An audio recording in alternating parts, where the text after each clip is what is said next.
I think we're behind with Good Bill. morning, everybody, There Like, and is. welcome back to college. Wow, Bill. you guys are all messed up. I don't know what happened. Anyway, happy Saturday, everybody. Welcome back to Coast to Coast College Football Pregame Show, Championship Playoff Football Recap Edition. I'm your host, Uncle Shally, and to my top left is my one-lagged co-host, my Buckeye brother from another mother, Mr. Cottrell Simpson. How are you, sir? I'm doing fine here. I think the lagged person here in the room is not me. It's not Alex. You're back now, but It's not me. it wasn't me. I'm moving good. Whatever you say. I don't know. Top right corner, the team's offense who looks like they get lagged down sometimes. Mr. West Coast, Mr. I Black, Mr. Alex Elmore. How are you, sir? I'm doing fantastic. It's close. It's the end of the season, end of the college football season. We're nearing the end of our show here. It's been another great year. Third season about to wrap up. Just happy to get on with you guys. Yeah, a little sad. This is going to be the season finale. But we're not going to do what we did last year. We're gonna come back intermittently and talk about things that are going on, and everything. But we'll get into that later. We're gonna recap the championship game, obviously. We're gonna do some fun stuff. Breaking the huddle towards by the end of the week, actually, breaking the huddle actually became kind of full and interesting with a couple interesting topics to talk about. So we're gonna start there as always. Like I said, we're gonna do some fun stuff after we recap the championship game. So we actually probably will have a fun-filled full 2 hours as normal. So, Alex, as always, sir, your time to shine. Take it away. Shotgun, DC right, flip 90, dig, on the center, ready? All right, welcome to another episode of Break the Huddle Weekly, where we go over all of the top news in college football from the week. Obviously, if you're a college football fan, you are aware that Indiana did win the national title. We will be going over that game, recapping it, talking about those teams for next season as well. But in the meantime, this week they did come out with a new format for the college football playoff next year, and that's where we're going to start our show today. Now, there's been a lot of talk about growing the field from 12 teams to 16 teams, with the Big Ten even pushing for a 24-team field. However, next year we will not have to deal with any additional teams in the college football playoff, as we will be keeping the number at 12. However, all four major conferences, the ACC, Big 12, SEC, and the Big Ten, will all get guaranteed bids for their conference's championship game. Whoever wins that game will get an automatic bid, no matter what the seeding of that team is. So, like for example, this year Duke would have gotten in the college football playoff. The other main change is that it mainly affects Notre Dame. But if Notre Dame is in the top 12 at all in the final poll, they are automatically qualified for the college football playoff bracket. It's insane. It's unheard of. Guys, break it down. What's your opinion? Cottrell, let's start with you. All right, so I mean, right away, I think you see the little caveat about Notre Dame, and it's like, damn, how many opportunities are we going to give these guys, and how many luxuries are we going to afford them for not joining a conference? So originally, it felt like the CFP committee was pretty firm with how they felt about Notre Dame, with that initial first year thing where it was like, all right, well, we don't really care about Notre Dame because they're never going to be eligible for a first round bye. And now we've gotten all the way to the point where if they're within the top 12, but certain things don't fall their way, then they're still guaranteed an automatic spot in. So first things first, I think Notre Dame keeps being rewarded essentially for not joining a conference. And I think at some point the NCAA will be smart to put pressure on them as opposed to just letting them do whatever they want. As far as the conference champions automatically getting in, I think it's important to win a conference championship. And I do think, as we are in this CFP era, especially a 12-team playoff, like conference championships are starting to get devalued a little bit. But at that same token, though, I mean, I think if you're a conference like the ACC was last year, there's no reason why a 5-loss Duke team should be in the playoff. And I get it. Duke was a talented bunch. Like, we were all fans of Darian Mensah, and we thought Duke could be a team that competes in the ACC there. But rewarding a 5-loss team because of, technicalities within the conference and just lower conference losses and things like that doesn't feel like the right thing to do either. And I get it. The ACC is trying to avoid, not getting shut out in the future here, especially if it was a situation this year. If Notre Dame had got in over Miami, they would have been shut out completely there. But at the same token, I also feel like there should be a ranking qualifier, within that as well, because at the end of the season, Duke wasn't even ranked. So there should be a ranking attached to that. And, I'm not necessarily a fan of that, but I get it. None of these 4 major conferences want to get shut out. So this is a two-part thing for me. In regards to the conference championship game, I don't disagree with anything Cottrell said. The only thing I think would be a little bit different for me is I feel like this year was kind of an anomaly with, again, having a 5-loss team winning the conference. I don't think that's going to be the norm. I know we are talking about the ACC right now and, how kind of in flux that conference seems to be football-wise. But adding kind of like the ranked qualifier, like Cottrell said at the end, I don't hate that. I think you should automatically get in as long as you're ranked. I don't have a problem with that at all. As far as Notre Dame, it's a joke. It's a disgrace. This has been in the works for a couple years, and it's just kind of coming out. So I think if they had a time machine and they go back 2 or 3 years, I don't think they would agree to this anymore. They have to get away from it now. They have the ability to change things every year now. I love that we're staying at 12. We're staying at 12 teams because I still think that's the right number. But Notre Dame can't be protected.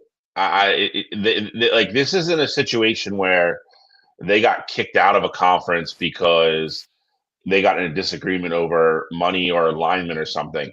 They chose to stay independent. This is their choice. At any given time, they've been invited to join the Big Ten numerous times. They've been invited to join the ACC numerous times. With the cloud and the popularity and the brand of that school, any conference would love to have them. This is not a situation where they can't find a home somewhere. They choose to stay independent because they want to keep all their money. So let's put it out there that is what this is. You look at any school, any other school in any other conference, like Indiana just won all this bonus money, and they got to go back and share it with Purdue and Northwestern and Michigan State and everybody else. It's not a huge chunk, but it's still taking money away from, the money that school and those kids just earned. Ohio State has to do it. Michigan had to do it. Alabama, all those schools have to do it, except Notre Dame. They get their own TV deal, and all the money they make, they get to keep, and that's what they want to do. That's fine. If that's what you want to do, that's cool. You've already seen a bunch of ADs and a bunch of schools come out and say, we're not going to schedule Notre Dame. We're just not. Yep. And that's what's going to happen. They get froze out all of a sudden, and they've already decided to not revisit or not renew their contract with USC. That's one of the few teams that's on their schedule every year that gives them any kind of credibility.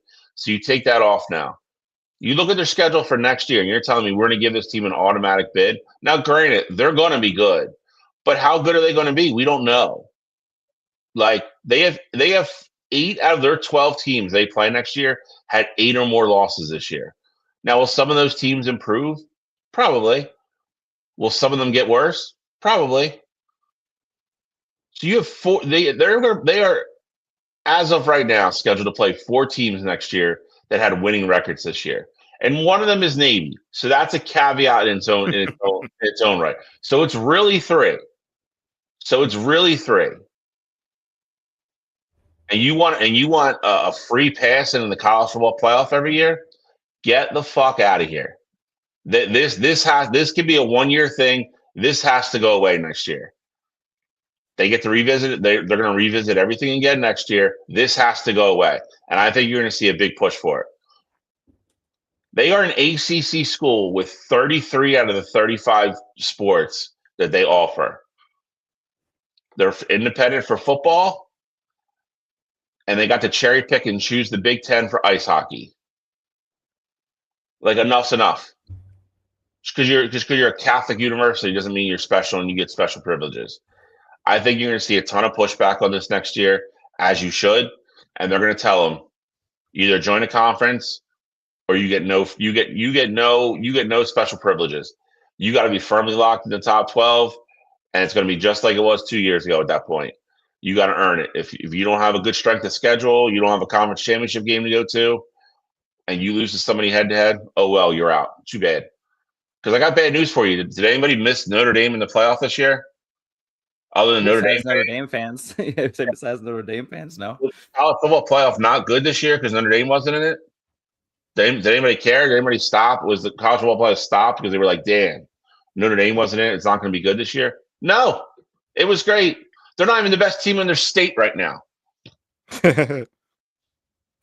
So I'm disgusted with this whole thing with Notre Dame. It's got to go. Well, just for fun, let's take a quick look at what the bracket would have looked like this year had the rules that are going to be in place next year been in place this year. So as you can see already, JMU would not have made the college football playoff. Obviously, Miami, who was in the national championship game just a few nights ago, they would not have qualified for the college football playoff. But guess who would? Notre Dame, of course, because they finished in that 11 spot, 10 spot at that for that last poll. Cottrell, you were talking when I sent this to the group chat last night about how you would have liked Ohio State's path a little better through this. You think it would have been an Ohio State-Indiana national championship had this kind of been the setup? I mean, absolutely. I mean, I think Notre Dame is a team who we all kind of thought were frauds essentially throughout the season there. Full gold. And then just kind of seeing the performance that A&M put up in that matchup against Miami. Granted, Miami's a really good team. Like, don't get me wrong, but you just see what they look like against a really good defense. And I think Ohio State would have, matched up a lot better with an A&M team who doesn't have the crazy pass rushers that Miami did. So, I mean, I don't necessarily know if the national champion, obviously, that outcome ultimately changes there because Indiana did beat Ohio State in the regular season there as well. But I do think Ohio State's path would look a lot differently because Miami just had the tools to ultimately beat Ohio State there with the incredible strengths that they had on both sides of their offensive and defensive line there. Ohio State's only game would have came in the semifinal. Whoever the Georgia, Ole Miss, whoever came out of that, And that would Ole have been Miss their came own. out of it, so it would have been. Yeah, so that's a bad matchup for Ole Miss. Ohio State would have been firmly favored there. Ohio State would have walked into the national championship game. And the top half would have been, exactly the same. Yeah, top half stays the same. I mean, other than Oregon, Oregon's going to walk through Duke probably too. But that is a little bit of a more intriguing matchup with you. Obviously, JMU had some great offensive showing in the second half. I think if Duke were to have made it in, I think you may have seen a more competitive first half, maybe in a little bit of a closer game, just because Darian Mensah was balling out at the end of the year. I don't disagree with you, but I would say this: James Madison's defense is better than Duke's. That's true. I think this too. I think you're, for the first time maybe ever in the history of the show, I think you're underselling that Oregon team. I think Duke Clip it. Obviously, them winning the ACC and beating Virginia in that game, like that's a big deal there. But to be honest, like I don't know what does a Duke JMU game ultimately look like. I think JMU would have had the potential to compete, with a school like Duke. And as good as Darian Mensah is, he's not the entire team. And we've seen in games where he's thrown, a couple turnovers where it gets out of hand really quickly. Like I think of that Illinois game. That's the first thing that comes to mind for me. So I still think Oregon would have been perfectly fine there. Oh, no doubt. Buzzsaw in that football game. Would it have been cool to, potentially see Mensah because he's a star in the landscape? Absolutely. But I don't think Oregon would have had any issues in that game. It's kind of funny though. It's kind of funny the ramifications though. It had this played out this way, what would have transpired in college football after that? Because Miami doesn't make the college football playoff probably by one spot for the second year in a row. And now you have Darian Mensah, who got sued by Duke to enter the transfer portal and ultimately probably end up going to Miami. He probably stays at Duke, being the fact that Duke made it to the college football playoff and Miami didn't. So I just think it's funny how the grand scheme and like the landscape of how college football looks like today would be a lot different had this been the case in this scenario.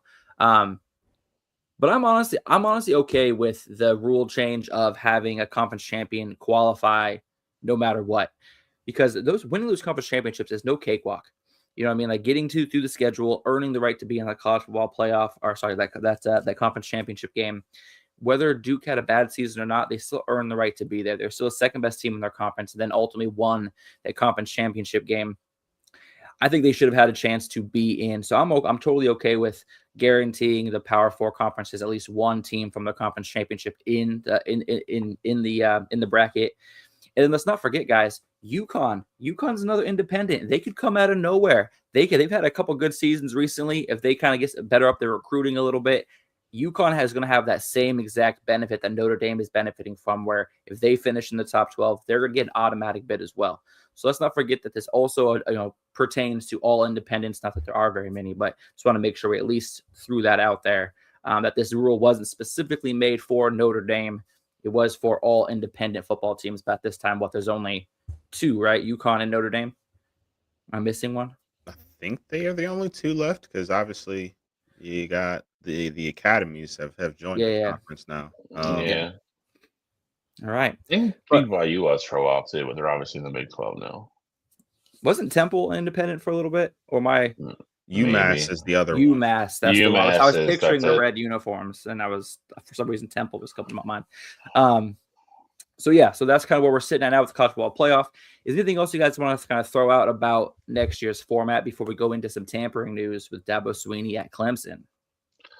I'm just happy to stay at 12 teams. This pushing into 16 and 22 teams is just it's going to be ridiculous, and it's going to be so.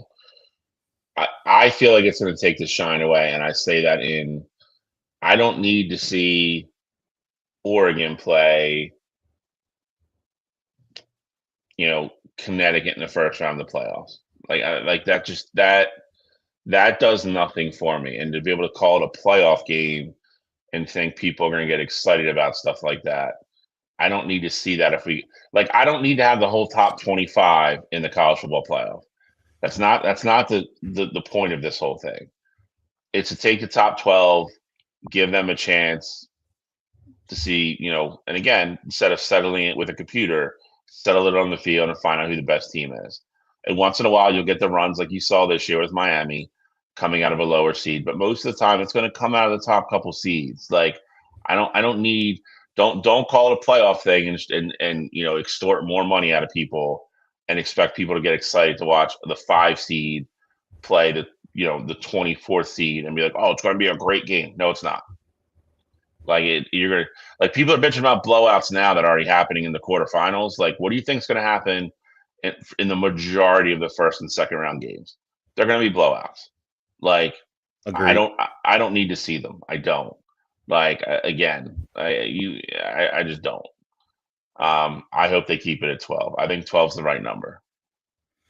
I don't disagree with you. I mean, I think 12 is the right number too. But at the same time, looking at, I don't know if you guys saw it. I think I sent it in the group. Not sure if you guys saw it though. But Josh Pate, I feel like has put forth the best model of how the postseason ultimately can go moving forward here. And I almost feel like, what if there was a situation where if we did expand, and I'm not for expansion, but if we do expand, I'm almost for if we go to 16 per se, or even a higher number.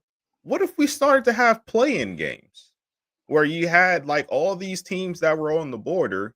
So it's 13 through 16 or 18, whatever the case may be.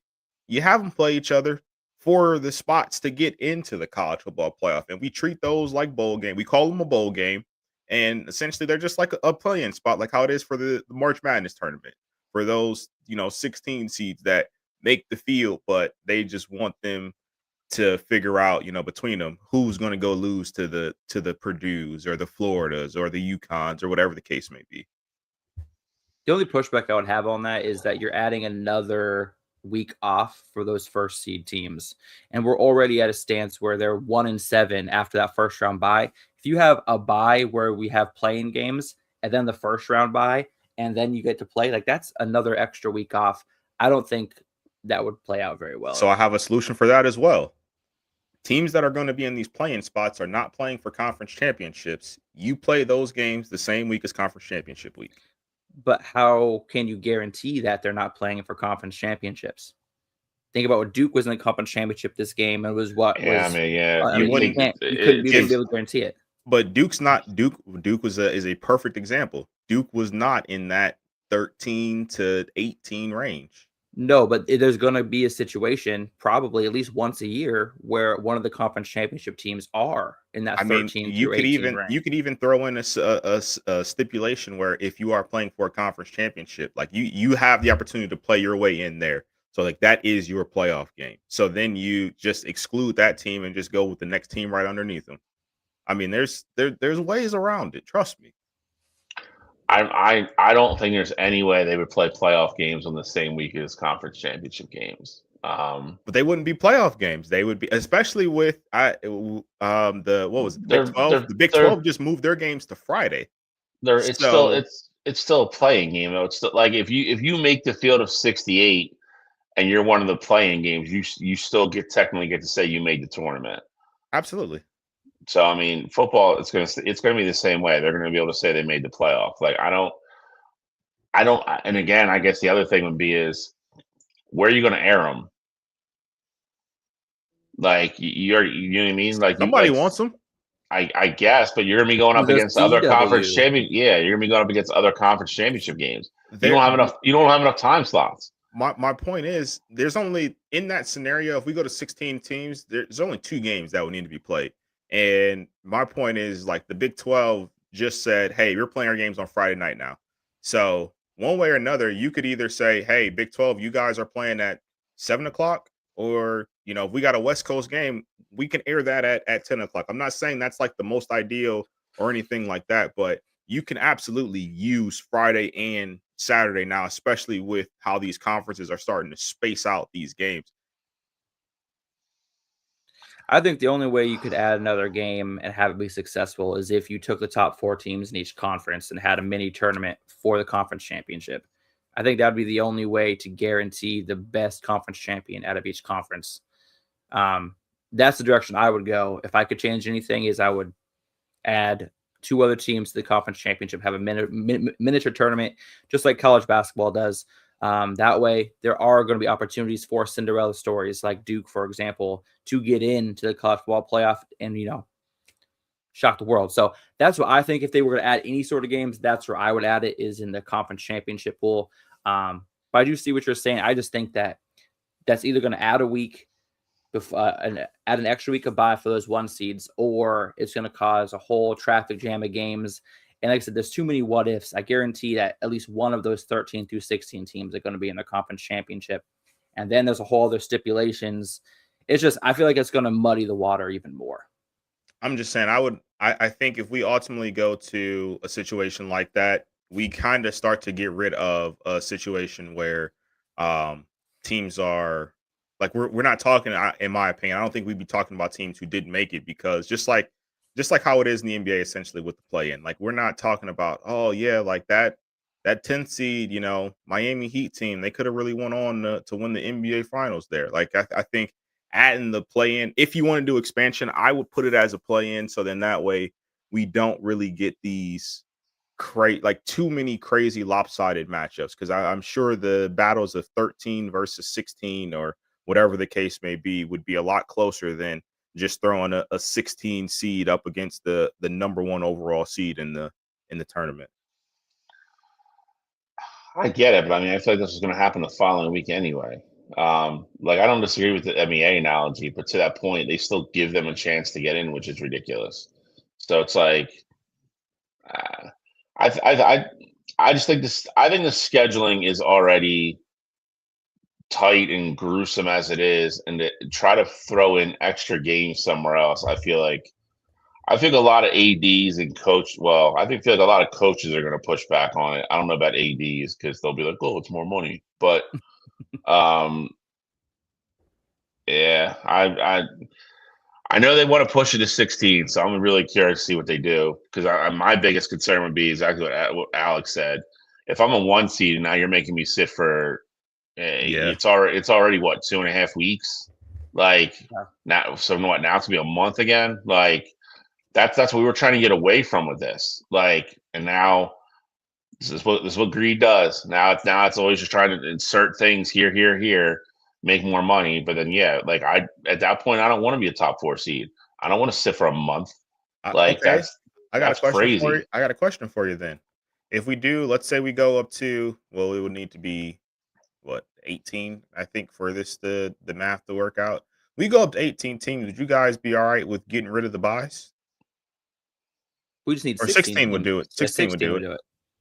But I'm Here's saying the only way it works in my opinion. If you want to do the playing games, that's what I'm you kind of thinking. you The do play-in them. games, and It's they got to be the week after conference championship games, and then everybody's got to play the following week. Anybody who's left has to play the following week. That means you're only sitting 2 weeks. And at that point, in my opinion, the buy is definitely worth it then because you're getting the extra week to heal up, but it's only a week. They're not sitting. It's no different than like a buy during the regular season. Like you're only sitting for 2 weeks then. So you get the rest, you get the extra rest, which is the reward for being a top 4 seed, but you're not sitting for 2.5, 3 weeks. Like that's the only way it works for me.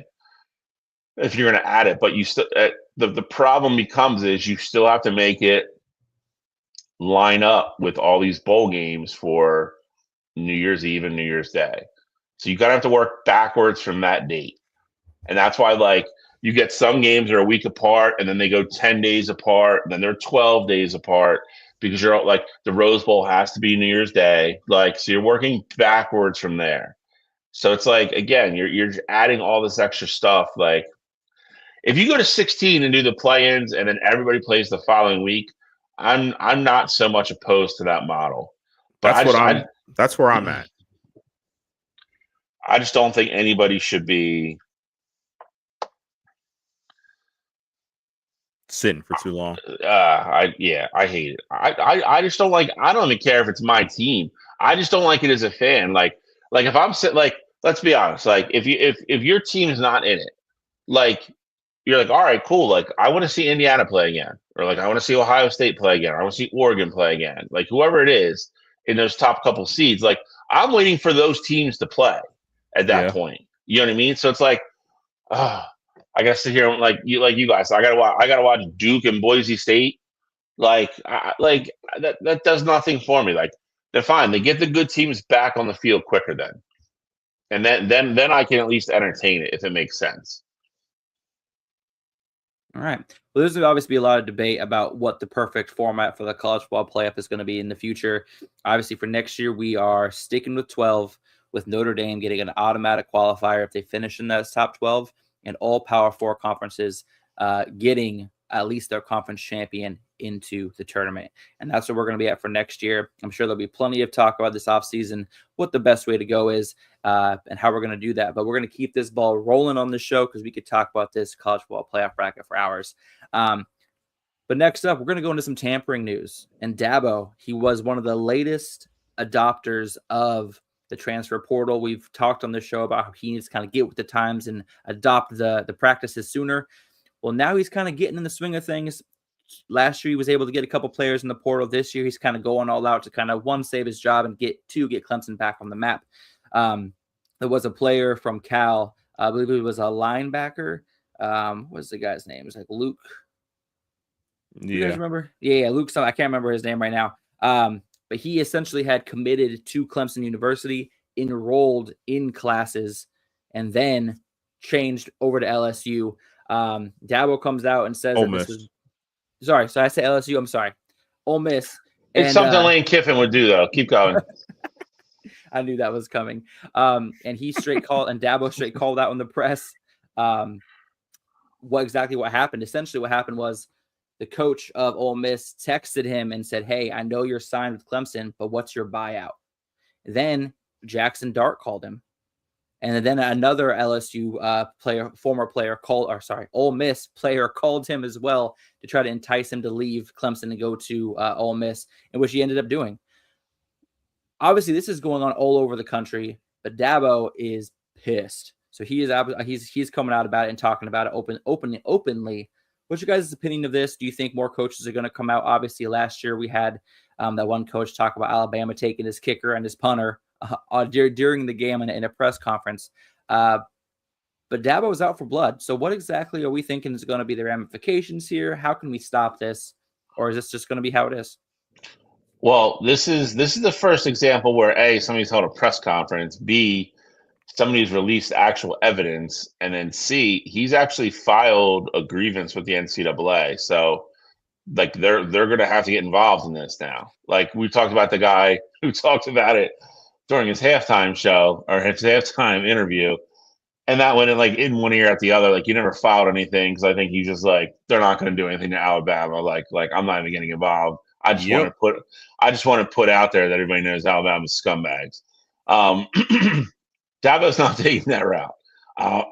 And in his defense, listen, like we've talked about this so much on this show to where it's kind of the wild, wild west right now. The NCAA at some point is going to have to jump back in here and start doing their damn jobs. This is one of the things they're going to have to do. This isn't a case of the kid being in the portal and being like, oh, man, I go back to Clemson. Ole Miss wants me, blah, blah. This is the head coach acting very much like his predecessor, sending screenshots through text telling him, here's what I can offer you. And the kid said, no, I'm going to stay. Sends him another one with more money. Has Trinity Shamlis and Jackson Dart and other people start texting the kid, pressure him to go to Ole Miss, offered him more money.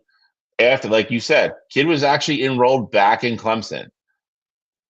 That's I mean, by definition, it's tampering. Can I actually break this down really quick? It's actually more than that. So Sweeney detailed a 2-week process. He signed with Clemson. He then signed a revenue sharing contract with the Tigers, rented an apartment, purchased a car, enrolled in and attended classes, and began off-season workouts in that time period right before Ole Miss brought him over to Ole Miss. So he didn't just commit. He straight up set up his whole life for Clemson, and then just the drop of a hat moved over to Ole Miss. So that's the craziest part to me. It's not that he committed and left. It's just that he literally started going to classes, started going to workouts, like started meeting the guys, started committing and trying to building this brotherhood with his new team, and then still jumped ship. Like that's not somebody I would want on my team. Sorry, but I didn't mean to interrupt you there. I just wanted to throw in all the details from what you were talking about. No, I love it. It's again that just cements and strengthens Dabo's case argument. Even more. Yeah. I mean, I don't listen. I think the interesting part here, is going to be how NCAA handles it. Because if they don't do anything, then you are like, especially after what Dabo presented. If they look at that, I have to think some coaches are like, Ole Miss is about to get in trouble. Like, and if they come out and don't do anything, then I mean, I can't even imagine what's going to start happening. And B, I think the punishment has to be severe enough here that it deters other teams from doing it to the point where they're like, yeah, if we get caught, like it's going to be bad. Like we got to be careful what we do. Because if it's just a slap on the wrist, like again, if it's just a monetary fine, these schools will be like, all right, cool. So we're going to get fined for tampering. Like we're not losing scholarships or, we're not getting in any kind of serious trouble. You're just going to fine us. Okay, cool. I'll just keep going on as business as usual. So again, we'll see. This is a prime example for me where it's like the NCAA is wide open in the end zone and they drop the goddamn ball. This reeks of them not doing the right thing for me because I have no faith in them whatsoever. So I'm really curious to watch this go down the pipeline and see what happens. In my opinion, Ole Miss should get hammered. So, like, if you're telling me this isn't worse than what other schools have gotten in trouble for way, I would say, at least way more innocent, Transgressions. Transgressions or here comes Bill's Michigan soapbox. no, not at all. I think there's goddamn cheeseburger. Cheeseburger is one of them though. Things like that is not the other stuff, but like the cheeseburger part of it, yes. Like things that have a way more innocent intention to people get hammered for, then this is their head coach literally caught in a text chain sending screenshots of different contracts to a kid who's already signed in another school. I think one's way worse than the other. Here's what I'm gonna say real quick, Bill. Just before we get off on the subject of you saying that schools should be punished, I don't think that you could punish a school enough unless you take away scholarships or sanction no playoffs or something like that. Schools are going to happily shell out money for the results that these players are getting them. I think where you need to start is you need to start punishing the players. Hey, if you sign a contract with a team and then you jump ship, you then have to sit out a year. Like, to me, if you sign ink on paper and then you change your mind a week, 2 weeks later, you have to miss a year. I think that's where you really stop it, because the universities, no matter how much you fine them, are going to find boosters or are going to find ways to pay that fine happily. Players, though, that's where you hurt them, because their eligibility, their livelihood, their NIL, they're not making money if they're not on the field. So I think that's where the punishment needs to be placed. I tell you what, though, a situation like that, like, think about, let's say, because he just signed with LSU. Let's go with Jordan Seaton here.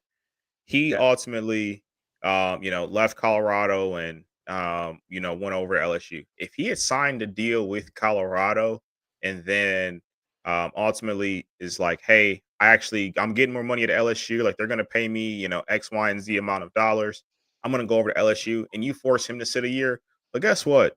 LSU is going to be paying him all that money to sit that year. Well, next year he's going to be draft eligible. So even after sitting a year, he could have NFL teams coming to him saying, hey, we still got you as a first round grade here, even after sitting a year. Just keep yourself in good shape there. And so LSU is on the hook for paying him, X amount of dollars there, and he could potentially never play a snap there. So I don't know if the universities themselves would potentially go for that, just being put in a situation, similar to that. I really agree. CJ Bulldog, thanks for your comment. I really agree with him, actually. I think you're punishing the kids for the adults doing the wrong thing that know better. And again, you go to a 19-year-old kid who just signed with Clemson or whatever, and then goes, hey, I'll give you $2 million to come play here. That's really hard for a 19-year-old kid to be like, you know what? I'm playing here with all my buddies, but I don't love them that much. Like, I'm going over there to get paid $2 million. I think we're glossing over the fact that, again, the people that are in charge of these kids, the people that are supposed to be looking out for these kids, the adults in the room, are the ones doing the wrong thing here and setting the bad example.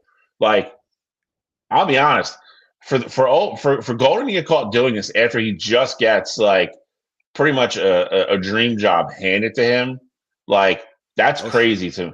Shame. Crazy to me. Let you know, dude, some of those hard feelings when Lane left, but he learned from the best. So it is that was surprising to me on top of everything else. But again, you got to punish the head coach, punish the school, don't punish the kids. Like, if I was 19 and I was playing with a team and some guy offered me $2 million, I'm gonna go play for that guy. That's just it's hard to pass up that money. We're not talking about a couple $100 or a couple $1,000. We're talking about $2 million. If that kid doesn't go pro, it'll take him forever to make that in his life. Like, if you're smart with it, that's money you put in the bank forever. Like, we can't expect these kids to make the right decision when there's that much money floating around. Like, punish the idiots. Like, if you want to get caught sending it through text, no less, and from your personal number and tampering with other kids, yeah, you deserve to get punished. You should lose scholarships. You should get a postseason ban. But again, if the NCAA does the right thing and hammers the first team from the get-go, a lot of it stops. Because again, the other team's like, all right, yeah, we can't get caught doing that. This isn't a little fine. It's not going to be like, hey, our athletic department's got to pay a $25,000 fine. It's going to be, oh crap, we're going to miss the postseason next year. Now we have all these kids that are going to leave because they can't play in the college football playoff. I'm going to get fired. Like, you got to make it a deterrent. And if that means Ole Miss is going to be the scapegoat, oh well. Speaking of also, and as I was reading this article as you were talking, there's other details where Ferrelli told Clemson he did not want to leave, but for him to stay, they needed to add an extra year to his contract and add an extra $1 million for him to stay. What does that kind of ring when you hear that? I mean, that to me just sounds like straight up blackmail. I mean, it definitely sounds like extortion for sure. Ultimately, though, um, this is probably why Dabo didn't want to get into the game of NIL. You don't have these issues when you have guys who are committed to your program and who are not just committed to your program, but essentially come to Clemson for the right reason. So I think Dabo is very much old man, get off my lawn kind of guy, when it comes to a lot of things here. But I do think this was probably one of Dabo's biggest concerns there with the transfer portal and ultimately why he didn't want to, get into the business of it. I ultimately think too that, he can be in a position where I think he's right, in this case. And, it shouldn't have went down this way, especially with a kid being committed to you already, signed everything on dotted line, and now he's coming back asking for more money without ever even playing a snap for you. Like I think that part of it is crazy. Um, but hopefully, we get some change here moving forward here. I think Dabo is to Bill's point earlier. I think Dabo is one of those guys where he's not going to stop bringing this up until someone actually does something about it, or we get an official NCAA statement basically saying, "Hey, we're still looking into this, and it's going to take some time to get down to the bottom of all the details and all that stuff." Like at some point, there will be an official statement, regarding this, and I'm sure Dabo is going to make sure that happens.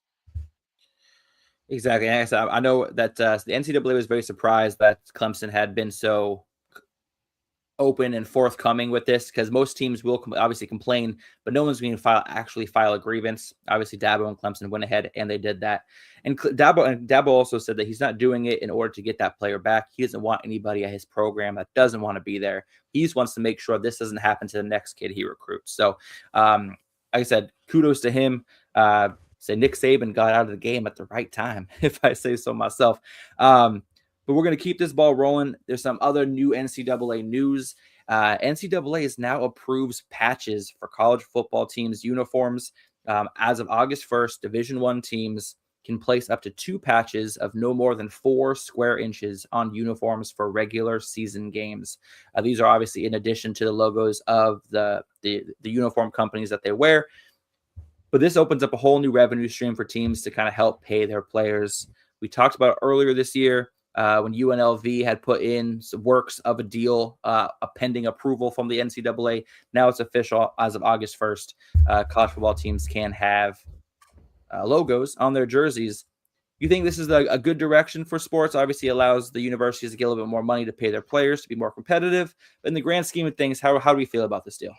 For me, I think it really just depends on the school itself there. I think for schools like, UNLV is a perfect example. Like I think with them putting, stuff on their uniform, it's not going to really take away anything from that. But for me, and I know big schools will do it as well, just because I mean they are greedy. If they can get more money coming in, whether it goes to NIL or stadium improvements or whatever the case may be, they're going to do it as well. Because I know we talked about this a few months ago. I think when UNLV first kind of had that deal in place there, and we said that we didn't think that the bigger schools like Ohio State, Michigan, Oregon would do it just because of the way that their jerseys are. Like you don't want to ruin them with the logo, but 2, they're just bringing in so much money. Like Ohio State's bringing in so much money from Nike.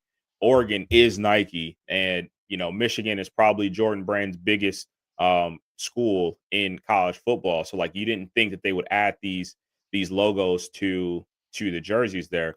But Ohio State has already been rumored to, be looking for a deal to add to their jersey. So that lets me know if, one of the biggest brands in the sport is ultimately going to do it. I think you're going to probably see a large majority. Oregon's probably in the one minority where they probably won't do it. Like I feel like Phil Knight's going to be like, I don't want that shit on my jerseys. But I think a lot of schools are ultimately going to do this. I understand why they're doing it, and I was against it in a lot of other leagues. Like I was against it in the NBA, but when we talked about it in the NBA with the how small they are, it's not as big of a deal. And I know, Alex, you mentioned the sizing of them. You said no bigger than what, 4 square inches. 4 square inches there. So that's not going to be too bad. But ultimately, I am against putting these on there. It's going to just feel. It's just going to give it a different feel. That's all. Yeah, I'm kind of torn on this. I definitely love it for the smaller schools. And I know that's what I said when we originally talked about it. Because again, I think for UNLV to get, a partnership with, a local grocery store chain or something that's going to pump another million or two into their NIL every year to help a school like that. I love that. To your point with the bigger schools, I mean, I feel like we're just being gluttons at this point. Like, I mean, nobody on this show's school is hurting for donors or endowment, anything like that. I mean, it's a little crazy, and I'm kind of with Cottrell. I mean, not so much Oregon, and this isn't a shot, so don't take it that way. But like, you guys change your uniforms every week, whereas you know me and Cottrell, like Penn State, Alabama, schools like that, they have very traditional uniforms that are, they're clean for a reason. You know what I mean? And it's there's a lot. I remember, for instance, when even like Ohio State, Penn State, Michigan, they all signed with Nike, and there was people back then that were like kind of an uproar about it because they were like, we don't want the swoosh everywhere. Like, it's going to be everywhere now. Like, and like Nike had to be very like strategic about where they put their branding on the jerseys now. Um, so yeah, I mean, a 2 by 2 inch patch is not very big, but like for the traditionalist people that are used to just everything looking a certain way all the time, like, it's still going to stick out. I'm just imagining an Ohio State jersey with a Tide patch. Just that's what I mean. Like, it's and I guess you got to look at it like, listen, I mean, we make an enormous amount of money from the Jordan brand, which is still Nike. It's so do you guys, obviously, and then obviously, you look at Ohio State, Florida's Jumpman now, a bunch of other schools that are Nike. None of them are hurting for money for what they're making off merchandising from Nike and Jumpman. But if you have some huge company come and say, hey, we're going to give you, we want our, like Alex said, like, we want our All-State, we want the Aflac duck on your jersey every year, and we're going to give, but that's what I'm saying. Like, and we're going to give you $4 million every year to put a little 2-inch patch on your jerseys. It's really hard to say no. Like, it's not going to be like, hey, like, it's some like local insurance company. Like, no, it's going to be Aflac, and we're going to give you $4 million every year. Like, it's going to be hard for these schools to say no if it's huge companies and huge amount of money. Because again, Oregon's on TV every week. Michigan's on TV every week. Ohio State's on TV every week. It'll be cheaper for them to pay those schools to put those patches on the jerseys than it would to pay for commercials and film commercials over and over the course of the year, and pay for ad time in between commercial breaks on these games. It'll be cheaper to pay the team. So it'll be cheaper to pay the team, and then you also can have players, if you want to. You can have players come do commercials for you because you're going to have that deal in place, or you're going to be able to have access to the team in general there, whether you have events going on where it's like, oh, let's get this suite for the Ohio State versus Michigan game because we're going to bring all of our business partners to it, or we're going to just have like a company outing, or whatever the case may be there. So I mean, I definitely can see the advantages to both parties here in this situation. One thing that comes to my mind immediately here is, I mean, it would be a missed opportunity if Uber didn't shell out as much money as possible to get their name on the Georgia jersey. I mean, I think that would be such a missed opportunity if they didn't try to do that. Like, let's talk about money. Yeah, perfect school. Well, what I can confirm is obviously earlier in the year we talked about UNLV had a 5-year, $11 million deal with Access Biologics, and that's going to cover their men's basketball, women's basketball, baseball, and football uniforms. And then a year ago, LSU signed a secretive deal, multi-million dollars that they did not reveal the sponsor of who it was. After a little bit of digging, I have found out that LSU signed a multi-million-dollar deal with Woodside Energy, which I believe is a Louisiana-based energy company, starting August 1st, and they will be featured on all athletic uniforms as well. So I do like that it kind of encompasses all sports. That way the money can kind of go to help, basketball teams, baseball teams, softball teams. So I do like it being used in the, the lesser known sports. Obviously football is a moneymaker everywhere. But there are a couple deals already in place. It'll be interesting to see, as now that this is official, the teams coming out with who they're sponsoring with. Bill, I think you said the perfect sponsor, though, Aflac Duck, put that on the Oregon Ducks jersey. Like, I would be totally cool with that. That's probably the only logo I'd be cool with putting on the University of Oregon's uniform. You wouldn't really even notice it at that point. I mean, it's true. That's absolutely true. Just have the duck, have the Aflac mascot come out with the Oregon Duck mascot once a season. Like, you could be some good times. But no. So you guys, all in all, Cottrell, are you for or against patches? Can I be both?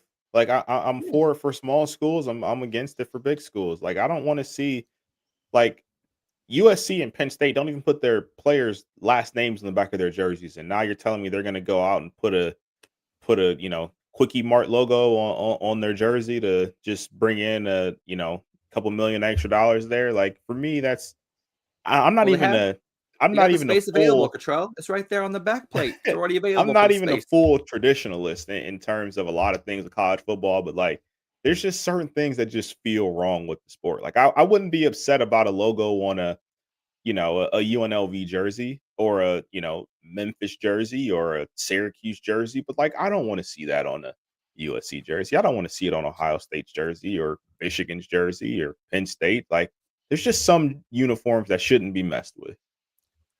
Bill, how about you? Are you ultimately for or against having the patches?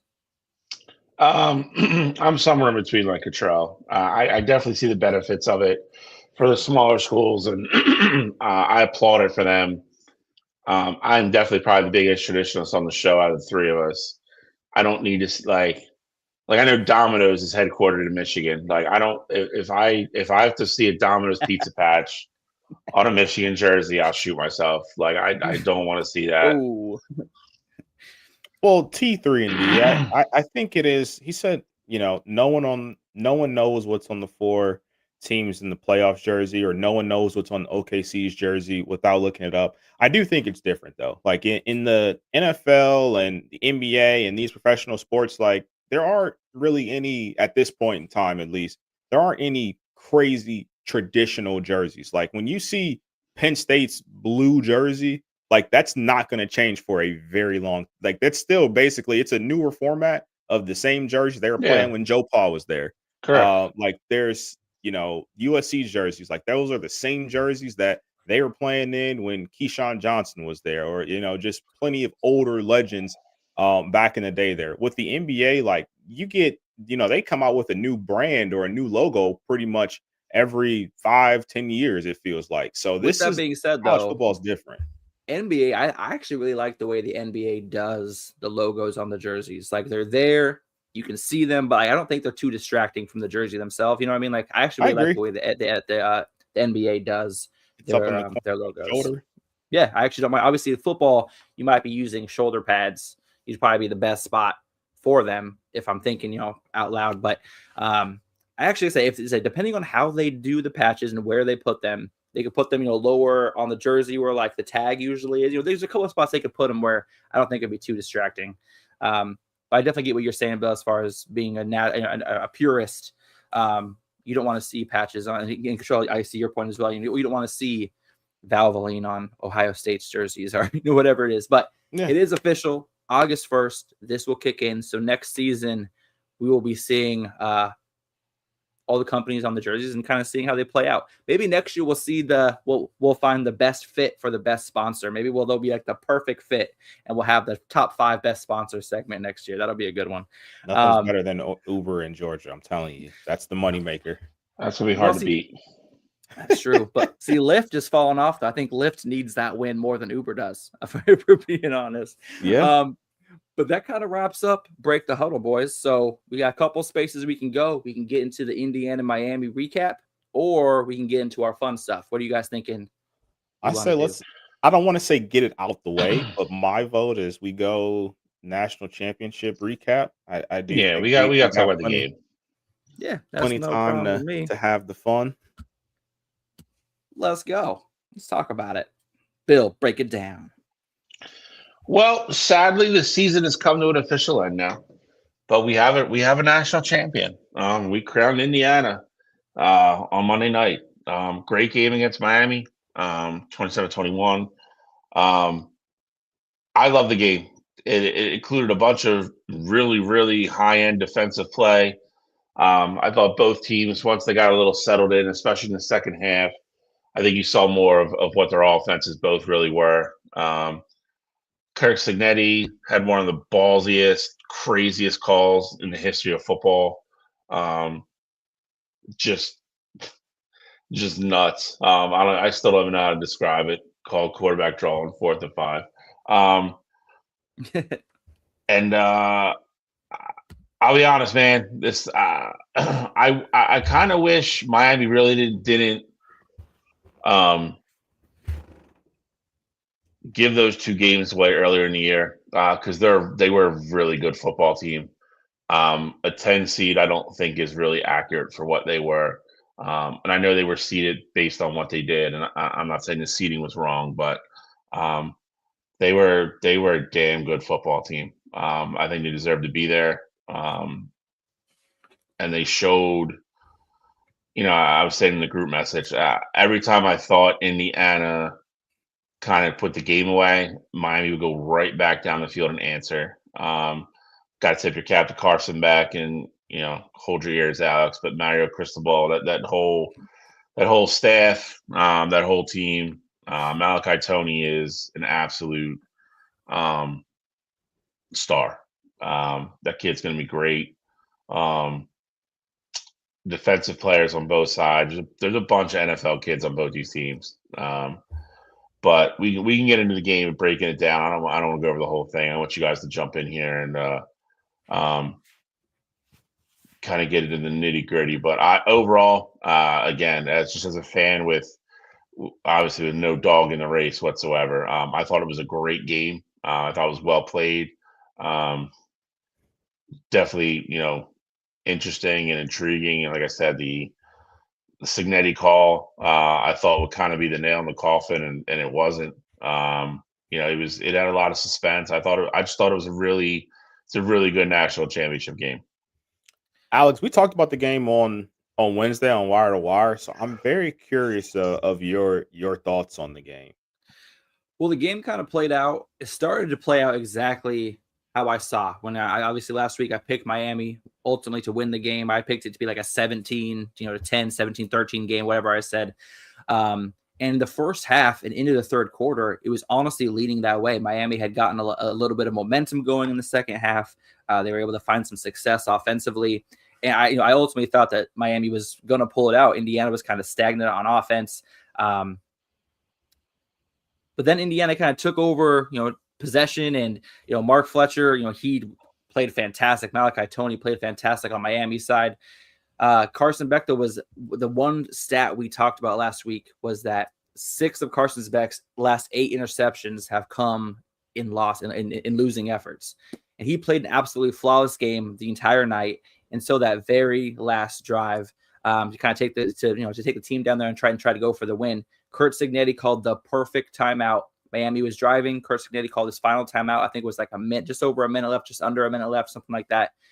And just kind of talked to his guys, got their head right, made sure the play was set up correctly. Very next play, Carson Beck throws the interception. some people said, Carson Beck's going to Carson Beck, and that's kind of exactly what happened because he was playing flawless football the entire game, taking the checkdowns, making the smart throws. I'm not sure what happened here. The receiver wasn't turned around. He's also much farther out towards the end zone than the throw was. This was Carson Beck's worst throw of the game. But just like Bill said, you got to you got to give credit to Miami. Mark Fletcher had a fantastic game, 6.6 yards per carry against Indiana's defense is nothing to bat your eyelashes at. Malachi Toney, 122 receiving yards. The guys that I said you had to give the ball to absolutely showed out and did their part. But I tell you what, Fernando Mendoza, he took not only shots to the front, but shots to the back for his boys, as he said after the game. One of the wildest interviews. If you haven't seen the interview of Fernando Mendoza after the game, go watch it. It's another masterpiece, of course. But no, Indiana controlled time of possession. That's exactly what I thought Miami was going to do. Control the ground game, control the excuse me, I can't talk this morning. Control the ball, control the clock. But Indiana owned the ball for 36 minutes of this game. Miami only had 24 minutes of possession. So Indiana did to Miami what Miami needed to do. Fernando Mendoza, hats off to him. Fantastic run. Curt Cignetti, ballsy call, especially 4th and goal like that. Was it 4th and 4 on the 6 or whatever it was? It was a fantastic game. I don't think we could have had a better game with any other matchup. I think this was the right national championship this year. Yeah, I mean, how the playoffs ultimately played out. I mean, it's tough to not say that, Yeah. Could Ole Miss have beaten Miami? Sure. It was possible there, but I think Miami proved to you not only that they belong in the playoff, but they deserve to be exactly where they were at. You beat a A&M team who a lot of people had considered a top 5 team pretty much all year, and even after the loss to Texas at the end of the year there. Then you go out and beat the consensus top 5 team in the country in Ohio State. And then you go out and beat the hot team in Ole Miss, who had only had 1 loss all season, and it was to Georgia, and they avenged that loss the week prior. And then you take Indiana, the team who hasn't lost all season, down to the brink. You have the ball in your hands. You have the opportunity to go potentially win the football game, and it comes down to a costly turnover there at the end. So I'm 100% with you. I definitely think this was the right national championship. I will say that's the other thing that I love about the playoff expansion here is I think last year you could probably argue that, Ohio State got hot at the right time, but I also think, going in, Ohio State was one of the better teams in the country. You could argue this year Miami got hot at the right time. I think talent-wise, you could still argue they were one of the best teams, but ultimately, I love this 12-team playoff because I really feel like it gives everybody an opportunity to showcase who they are. Like, even if you don't necessarily think that Miami should have gotten in, they were able to go out and basically prove to you that, hey, we belonged here. We went through and everything like that. And, we were ultimately able to compete for a national championship. In the old format, even with 4 teams, like it would have been crazy to see this Miami team just playing in a Citrus Bowl versus, a Vanderbilt or a Texas or something like that, just because you only got 4 teams in the playoff here. So I think the last 2 years have really vindicated this shift to go to the 12-team playoff here. Still think 12 is the perfect number, but you got to tip your cap to that Indiana bunch. Defensively, you lose one of your best defensive linemen in Stephen Daly in the Big Ten championship, like after with the celebration, and your defense really still doesn't miss a beat pretty much the entire playoffs. And even against this Miami team, they needed to get a stop at the end of the game, and what they do, they come away with a turnover. So you tip your cap. Fernando Mendoza, legendary season, regardless of if I think it's a lackluster Heisman performance. You go out, you go 16-0, first school in history to do so, and you win a national championship, you win a Heisman. While I think he's going to be a forgotten Heisman winner in the sense of, like, we said it before, trivia question, who won Heisman back in 2025? Like, you're going to kind of forget that it was Mendoza, but at the same token, when you talk about legendary seasons and legendary runs, I think Fernando Mendoza has absolutely submitted himself in that conversation of, one of the most special seasons we've seen in college football. I agree with all that. Again, I think Cottrell mentioned a couple of the big bullet point things. 16-0, only team never do it. There's been a bunch of teams that have gotten to 15. First team never do 16-0. Yeah, Mendoza had kind of one of those storybook type seasons that I think you could see in college that are kind of what makes it different in the NFL and kind of makes it fun. Regardless of what I think he's going to be as a pro, he had one of the best college football seasons in regards to accolades that you could possibly have. So really, it's really interesting. We didn't really talk about the Miami thing in breaking the huddle, but really curious to see how both these teams kind of look next year. There's going to be change, I think, more so for one team than the other. But the one thing I will say about Signetti, which I low key kind of love, he wasn't overly excited when they won. I think he expected to win. I think he knew he had the best team. But part of it for me was also like, okay, like I'm already mentally kind of on the next year and how we're going to do it again. And I love that. If that was my head coach, I would love that. Like, I'm not gonna, not gonna go. I'm definitely going to celebrate, but I'm not going to go nuts over this because I want to get back to it and win another one next year. I love that mentality. I think he's a perfect example of, we've talked about the coaching carousel so much in the NFL, and we talk about it so much on here. You never really know till you give a guy a chance.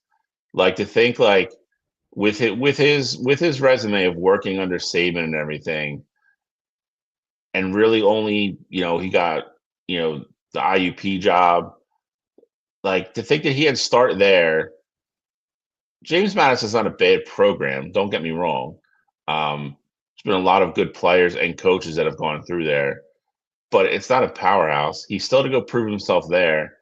And then still the only really big time program that was willing to give him a chance was Indiana. The most losing team Yeah. in college football history. Yeah. And you look at what's happened the last 6 months across the board with it, have it be, Florida, Penn State, Michigan, a bunch of other schools, and they would all kill to have this guy now. All of them. They would do anything they could to get their hands on him. Just goes to show you got to give the right person the right chance sometimes. I don't know how long Indiana can hold on to him. I don't. But you don't. I don't. But I think I think what he's done for them and obviously giving them their first national championship. I don't think he's going to leave like next year or anything, but I don't know if he has aspirations to go to the NFL. I don't know what he has, but he's already said he's not an NFL guy, and I also he's a college guy. I think it's different. I agree. With Indiana, it's different because like when we talk about other coaches and they have success, like you essentially have there's a ceiling that you have to hit, like a Kenny Dillingham at Arizona State, for example. Like he's the hot name, up and coming. They made the playoff last year. They could have even won a playoff game, but like no one thinks Kenny Dillingham is going to win a national championship at Arizona State. I think for Signetti, not only do they think he can, they know that he can at this point. He's lost one game in the last. Well, he's lost 2 games in over 2 seasons with Indiana, and he's made the playoff both years with them. They are a heavy force in the transfer portal right now. Like they got Nick Marsh, receiver from Michigan State, number 2 class right now, if I'm not mistaken. They got Josh Hoover from TCU, who was a starting quarterback last year. So like, I think everything that Indiana is doing right now is very sustainable. They're recruiting well from the high school ranks. And if you're Signetti at this point, why would you go somewhere, even if it was a bigger brand? Indiana has shown you that they're going to spend the money to keep you there. They'll give you the raises every year to make sure you don't go entertain other jobs. But you've proven that Indiana is a place that can compete for national championships. For me, I wouldn't want to go and build another program, even if it's a higher, prestigious program. I wouldn't want to go build them up when I could turn Indiana into a freaking powerhouse. Like we're going to be talking about Ohio State, Oregon, Michigan, Indiana. Like we're talking Indiana before even getting to to Penn State or USC or Washington, like for football. So for me, if I'm Signetti, if Indiana's keep showing out the money and they're, able to hit the portal the way that they have been and potentially give me raises every time a new job opens up, I don't know why you would even consider ever leaving that place when you can be a legend at the school. I would tell you he's already a legend there now. Absolutely. I'm not saying he would leave, but again, there's just reality of situations, I think. And I agree with both of you. I don't think he's an NFL guy. I mentioned it before. He, I think by definition is a guy that wants to coach in college and that atmosphere and kind of the circumstances that surround it. He just screams college coach to me. And obviously he's very good at it. Sometimes you want to do new things. I mean, if he goes and wins another one in a couple years in Indiana, and a certain job opens, maybe he wants to go somewhere else. Who knows? Again, I'm not saying that he leaves, but that the whole point of me saying what I said is you just never really know what somebody is until you give them a shot. And I think you've seen the polar opposites of that this year. You look at a guy like Kurt Signetti and who took advantage of the situation and made everything out of it, and has absolutely proved himself to be an elite coach. And you have a guy at our school who proved that he was nowhere ready for a job of that magnitude, and couldn't have boxed the situation anymore worse than he did. So I'm happy for Indiana. Again, I love the Big Ten's won 3 in a row. Best conference in the country. Don't want to hear otherwise. It's not really up for debate right now. And I think there's a good shot that the champ comes out of the Big Ten again next year. So I love that the Big Ten's kind of taking over college football, and getting the kind of the due recognition that they deserve. Because it's fun when everybody can pay players and it's even. So here's a question for you guys, though. What, on a scale of 1 to 10, what do you put the odds of Indiana not only making the college football playoff next year, but possibly running back another national championship? They're losing their quarterback and both running backs, 4 out of their 5 top receivers, 2 top tight ends, 5 out of their 7 defensive linemen, 4 out of their 5 offensive linemen, top linebacker, and their top cornerback. That's a lot of pieces to replace in the portal. There's a lot of stars in the portal. Yeah. I think it's very realistic for them to make the playoff next year. A 16-0 run.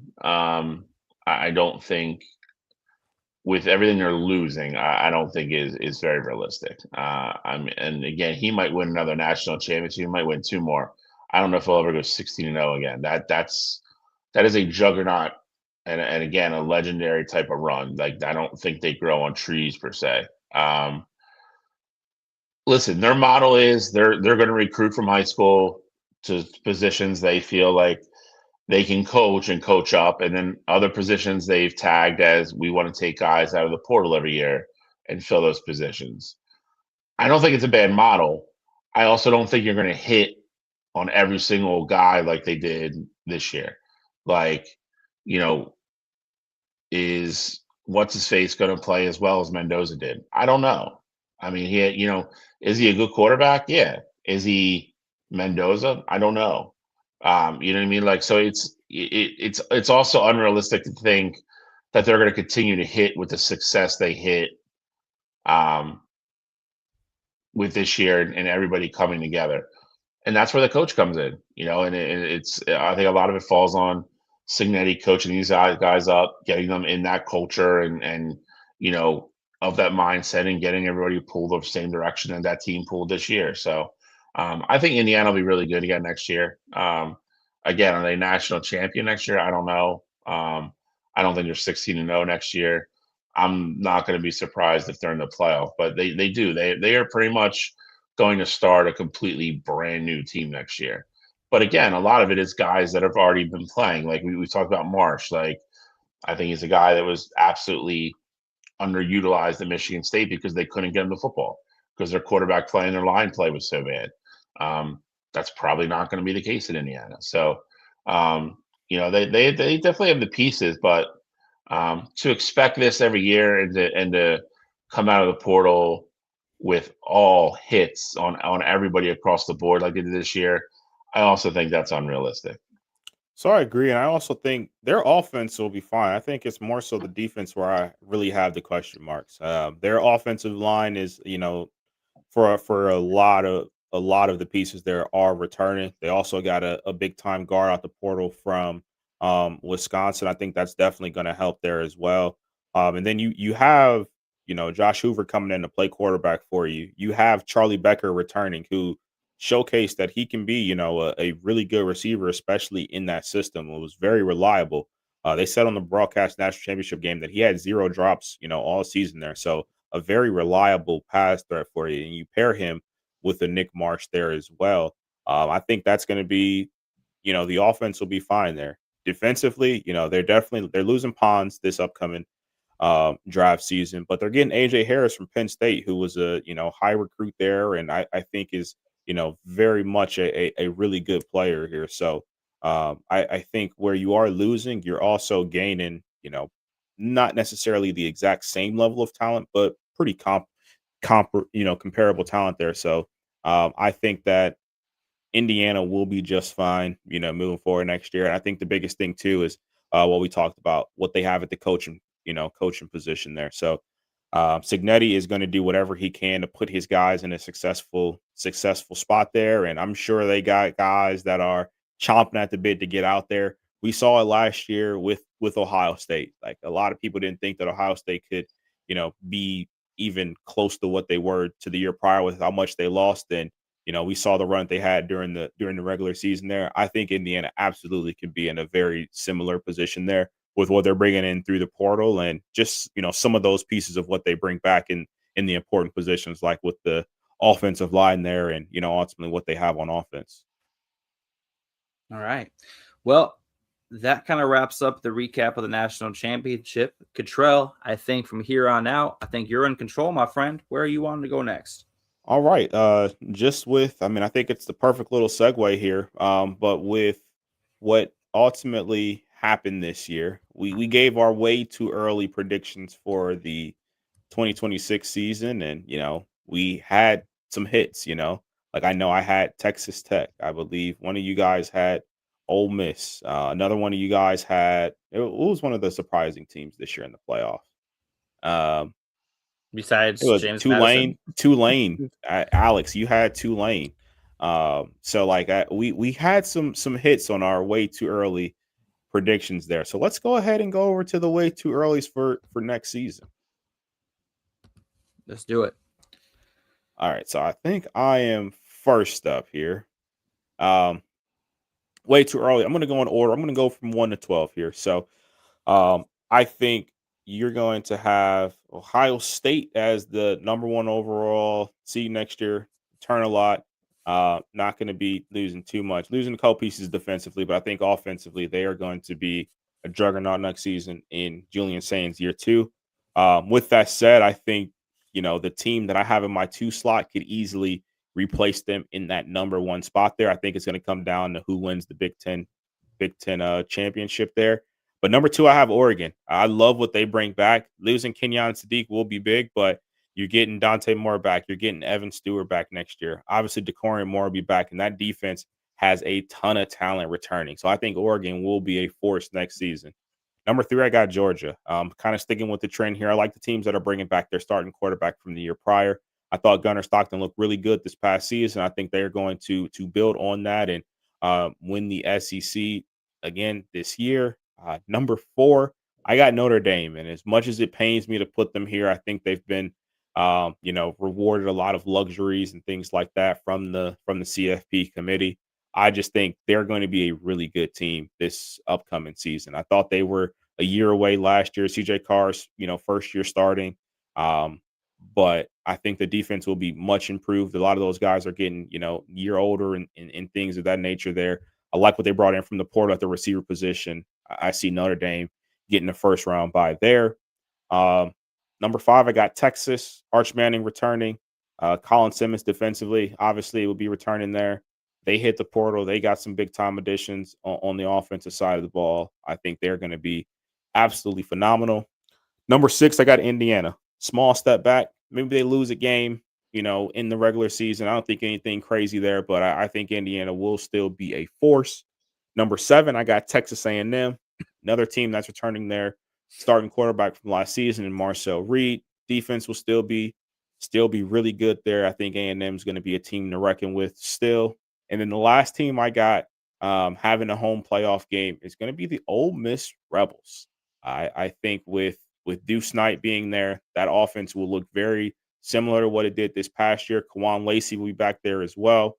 I think that Ole Miss team is going to be in for a treat. I think they're going to surprise a lot of people with what they do next season. And I have the perfect matchup for them in that first round, facing off against Lane Kiffin and that LSU Tigers team. Lane Kiffin's got to go to Ole Miss twice next year. That's I crazy. would absolutely love to see it. As much as I didn't want to put LSU in the playoff because I'm going to be rooting against them, I just think they got too much talent, man. Yeah. You bring in Sam Levitt, you bring in Jordan Seaton, you bring in the edge, you bring in Prince from Ole Miss. Like it's just too much talent on that LSU team. Plus, what they already had.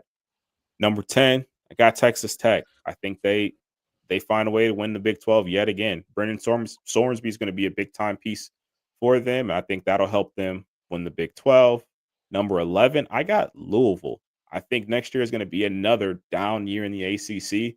And I think you're going to have a surprise team come in and just steal it and sneak into that playoff there. And then for me, number 12, my, at-large school is going to be Memphis. I think Memphis next year is going to be a really good team. I think they got two of the quietest additions from the transfer portal. Depending on who wins that job, whether it's Marcus Stokes or Aaron Nolan. Marcus Stokes is a kid that came from D2. Told you guys he reminds me a lot of Trinidad Chambliss, in the sense of coming from the D2 ranks and being able to come up and, showcase a ton of talent. But they also brought in Aaron Nolan from the portal, who was a highly coveted former Ohio State kid. Then he went to South Carolina, but just really hasn't had the opportunity to play football yet.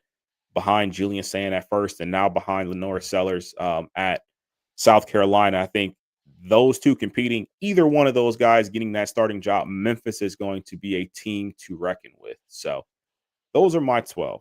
Any thoughts on it?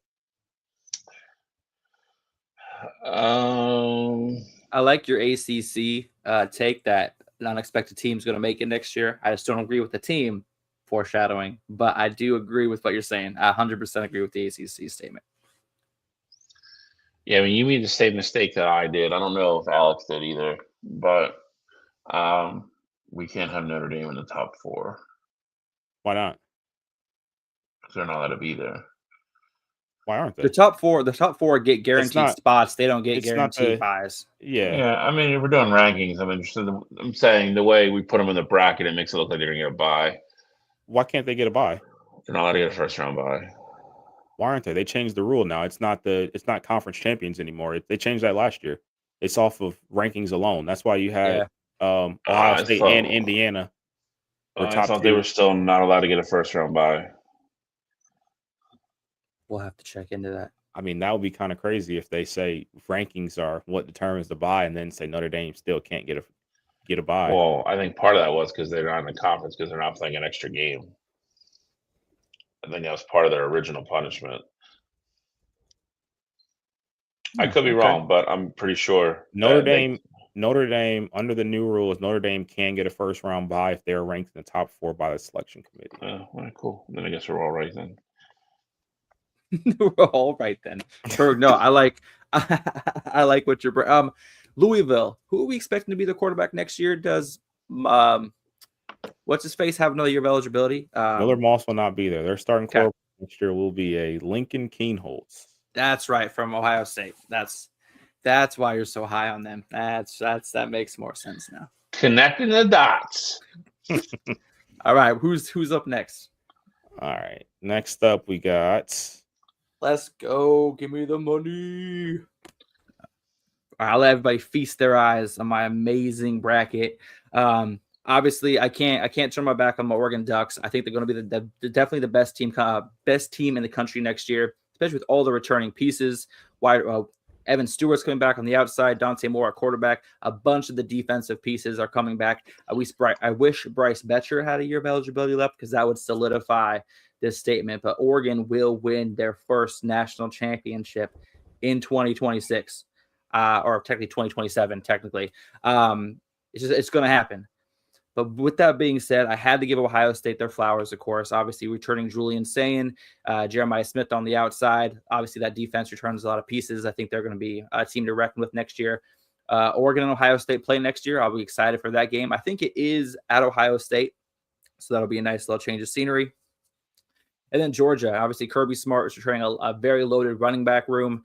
Gunnar Stockton's got another year under his belt. I think, obviously with Kirby Smart's coaching, I think that Georgia is obviously going to maintain their hold in the top four. Then we got Texas. Obviously beginning of the portal, Arch Manning did say he was coming back, and a lot of his weapons, running backs, wide receivers, hit the portal. I think that Texas recouped that talent very nicely, especially with getting Cam Coleman. I think getting Arch Manning that extra weapon on the outside is going to really kind of open up his potential for his down the field passing. So I think that was a great pickup in the portal. And then obviously for 5, I got LSU. Lane Kiffin going to a new place, number 1 transfer portal class as of right now, ranked. They just got a huge get for the offensive line this week as well. I think Lane Kiffin's going to make some noise at LSU with the unlimited NIL funds essentially that they're giving him. I'm excited to see what the LSU team looks like.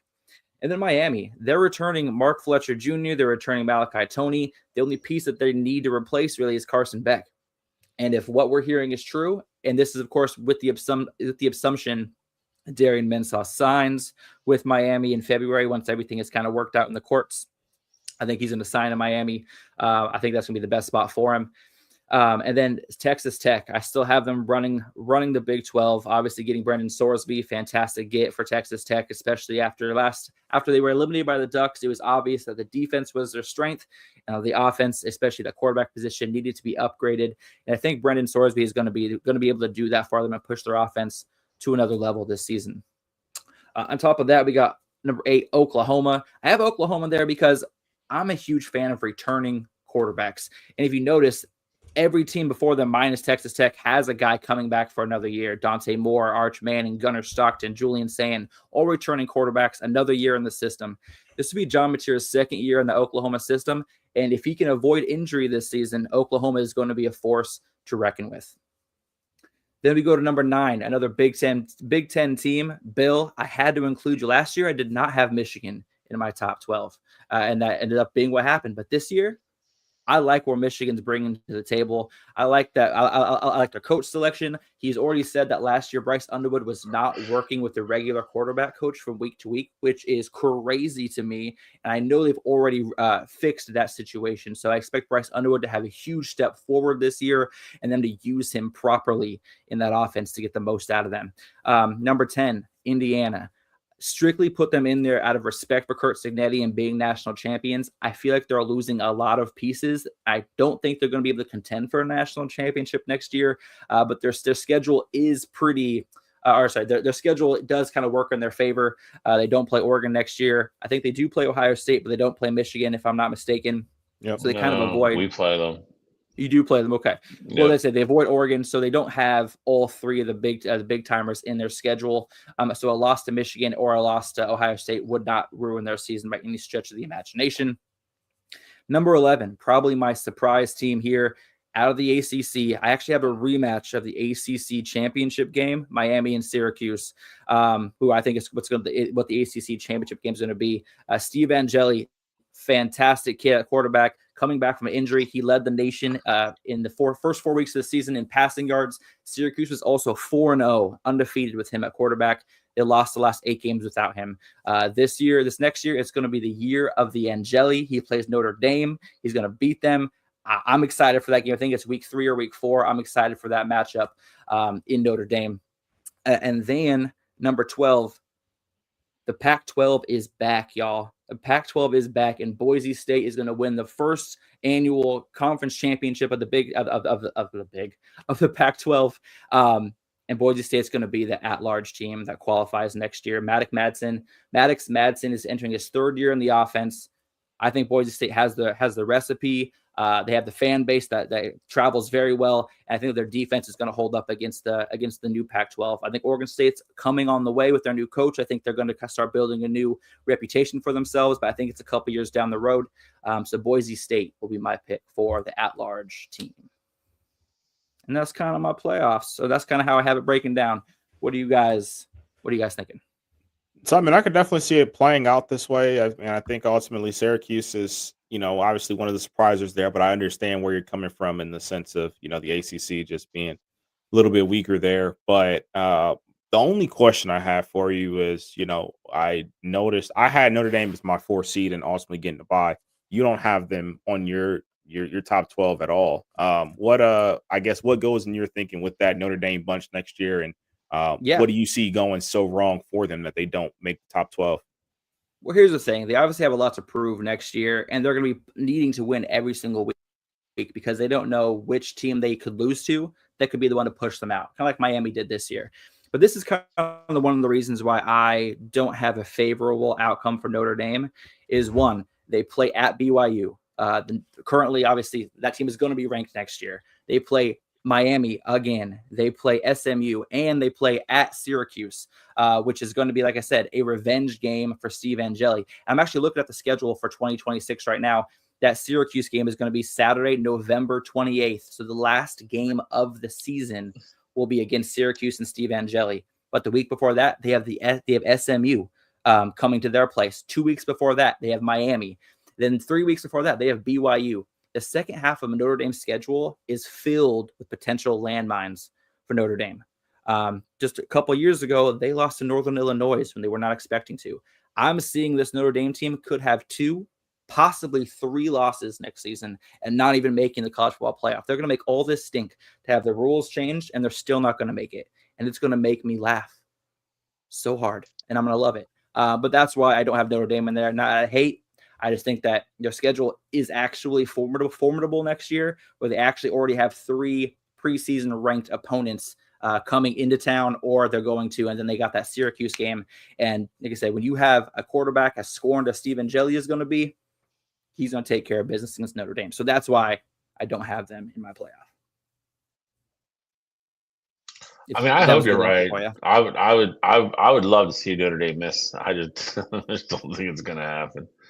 It's a tough stretch of games. BYU, SMU, Miami, and then you got Syracuse, strictly for that revenge factor. Of course, that's 4 of their last 6 games are going to be tough matchups. So I think that's if they enter towards the end of the season with any injury issues, their season's cooked. Well, Miami is at Notre Dame, correct? Yes, correct. And where's the Syracuse game? Syracuse is in Syracuse, and then SMU is in Indiana, which that kind of scares me because we've seen how SMU plays in cold weather in the playoffs last year, and it didn't go well against Penn State. So that worries me a little bit for SMU's sake, but the Miami's coming to town, SMU's coming to town, and they're going to BYU and going to Syracuse. And the USC game, I believe, is at home as well. They're not playing USC is not on the schedule. BYU. BYU replaced them, right? I think they have 9 home games, though. Yeah. They start the season with Wisconsin, Rice, Michigan State at home, and then they kind of get into some ACC stuff with Stanford, North Carolina, and all them. But so I don't have a good outlook on Notre Dame's season next year. I don't think CJ Carr was the answer. I think if Steve Angeli was there, I'm very high on Steve Angeli. In case you all haven't noticed, if he was the quarterback at Notre Dame, I probably would have them in the playoffs. Steve Angeli's getting a lot of love, bro. Dude, I tell you what, man, he's Avery Johnson. No more love. Now it's hashtag Steve Angeli for Heisman. But Bill, let's see your top 12 so we can see what you put together. God, he's totally. But let's not forget though. I picked SMU 2 years ago. I picked Tulane last year. Who's to say Syracuse can't be my? Tulane is not a bonus pick. I mean, yeah. Just saying. Just saying. Okay, Bill, go. I see Hawaii on there. I'm already tuning out. Yep. Group of 5, baby. The Flying Manoas, whatever they're called. All right, we're going to start number 1. I'm going to go with Oregon. Went back and forth between Oregon and Ohio State here. I like what Oregon has coming back on both sides of the ball. Just defensively, I like them more what they have coming back defensively than Ohio State does. Offensively, I think it's pretty even. Losing Caleb Downs and a couple other generational guys gives Oregon the bump at 1 for me just by a smidge. I got Georgia at 2. Like we talked about, Kirby Smart's got a lot of talent coming back. Gunnar Stockton's coming back. He took a big step forward this year. I think he takes another step forward next year. I like them at 2 to win the SEC. I have Ohio State being the runner-up in the Big Ten, just like I said, by a smidge. I have them number 3, though. I have Notre Dame number 4. I don't think their schedule's that tough. Again, I hope Alex is right. Nothing will please me more than to watch the Fighting Irish not make the playoff next year. I do think CJ Carr is really good, though. I think he's going to, again, if he takes a step forward, they got weapons to put around him. I know they have to replace the entire backfield. The Achilles heel of this team last year was a defense, and they're returning almost their entire defense from last year. They should be a lot better on that side of the ball this year. I know Alex made the schedule seem kind of daunting. Again, I hope he's I hope he's right. I don't think he's going to be, in my opinion. They're the only team in the country this year playing 9 home games. Again, I think it's a joke. I just think they're going to be too good for what they're playing. I think worst case scenario, if they have 2 losses, I think they get in this year. I don't think they will. I think maybe 1. That's why I have number 4. Number 5, I got Tex with Arch Manning. I think if you watch the bowl game against Michigan, I think you see him. He's kind of come out of his shell a little bit, and I think they've opened up the offense for him a little bit. And I think you're going to get more of that next year. I think they've kind of finally realized you got to let him play. I know Texas lost pretty much their whole running back room, a couple wide receivers, but I know they brought in a couple as well. Made a couple big signings on the defensive side of the ball as well. I think Texas definitely makes it. I think they're a solid team. Number 6, I got Texas Tech. Again, I think they take a step back a little bit defensively with the guys that are going to lose the graduation. I think they'll still be a solid unit next year. But I think the offense will be a little bit better to balance the team out as well. So I still think they make it here. I think they win the Big 12. I just don't think they're as dominant as they were this year. I think they're still a really good football team. Number 7. Who do I have number 7? I can't remember. Indiana. It's on the screen, buddy. It's very small. It's on the screen. Indiana. like we said with before. I think they'll still make the playoff. I just think they're replacing a lot of pieces across the board. They're losing a lot of stars, a lot of places where I think it takes a little bit of time for teams to gel and glue and get better. So again, I don't think Indiana's going to fall off the face of the earth. They might suffer a loss earlier in the year than maybe we don't see coming. But again, I think as that team continues to play with each other, I think they'll keep continuing to get better and better. Number 8, I have Miami. This is very, dependent upon what happens with Mensa. I think if he's there, I think that offense is as good as anybody's in the country. They're still going to have a good line.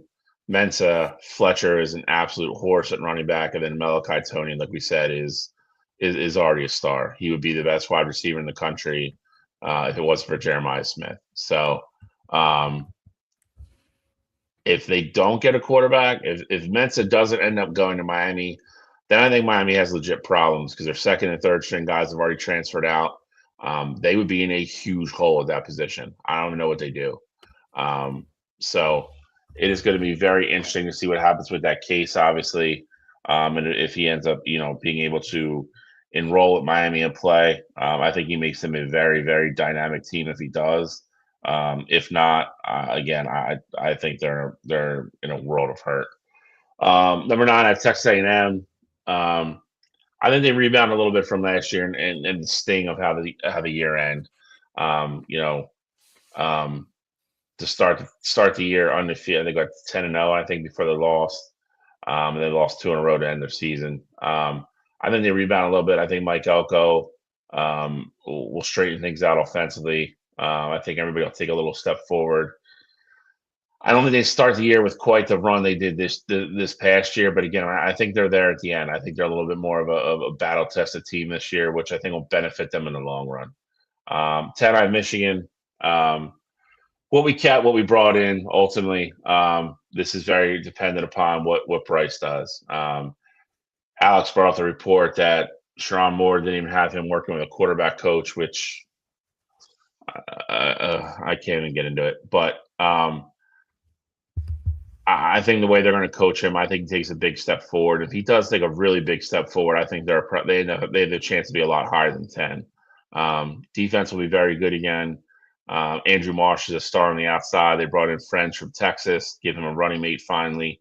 Tight end will be good, and obviously the running back room is going to be just about as good as anybody in the country. So they're going to be too deep at every position on the offensive line.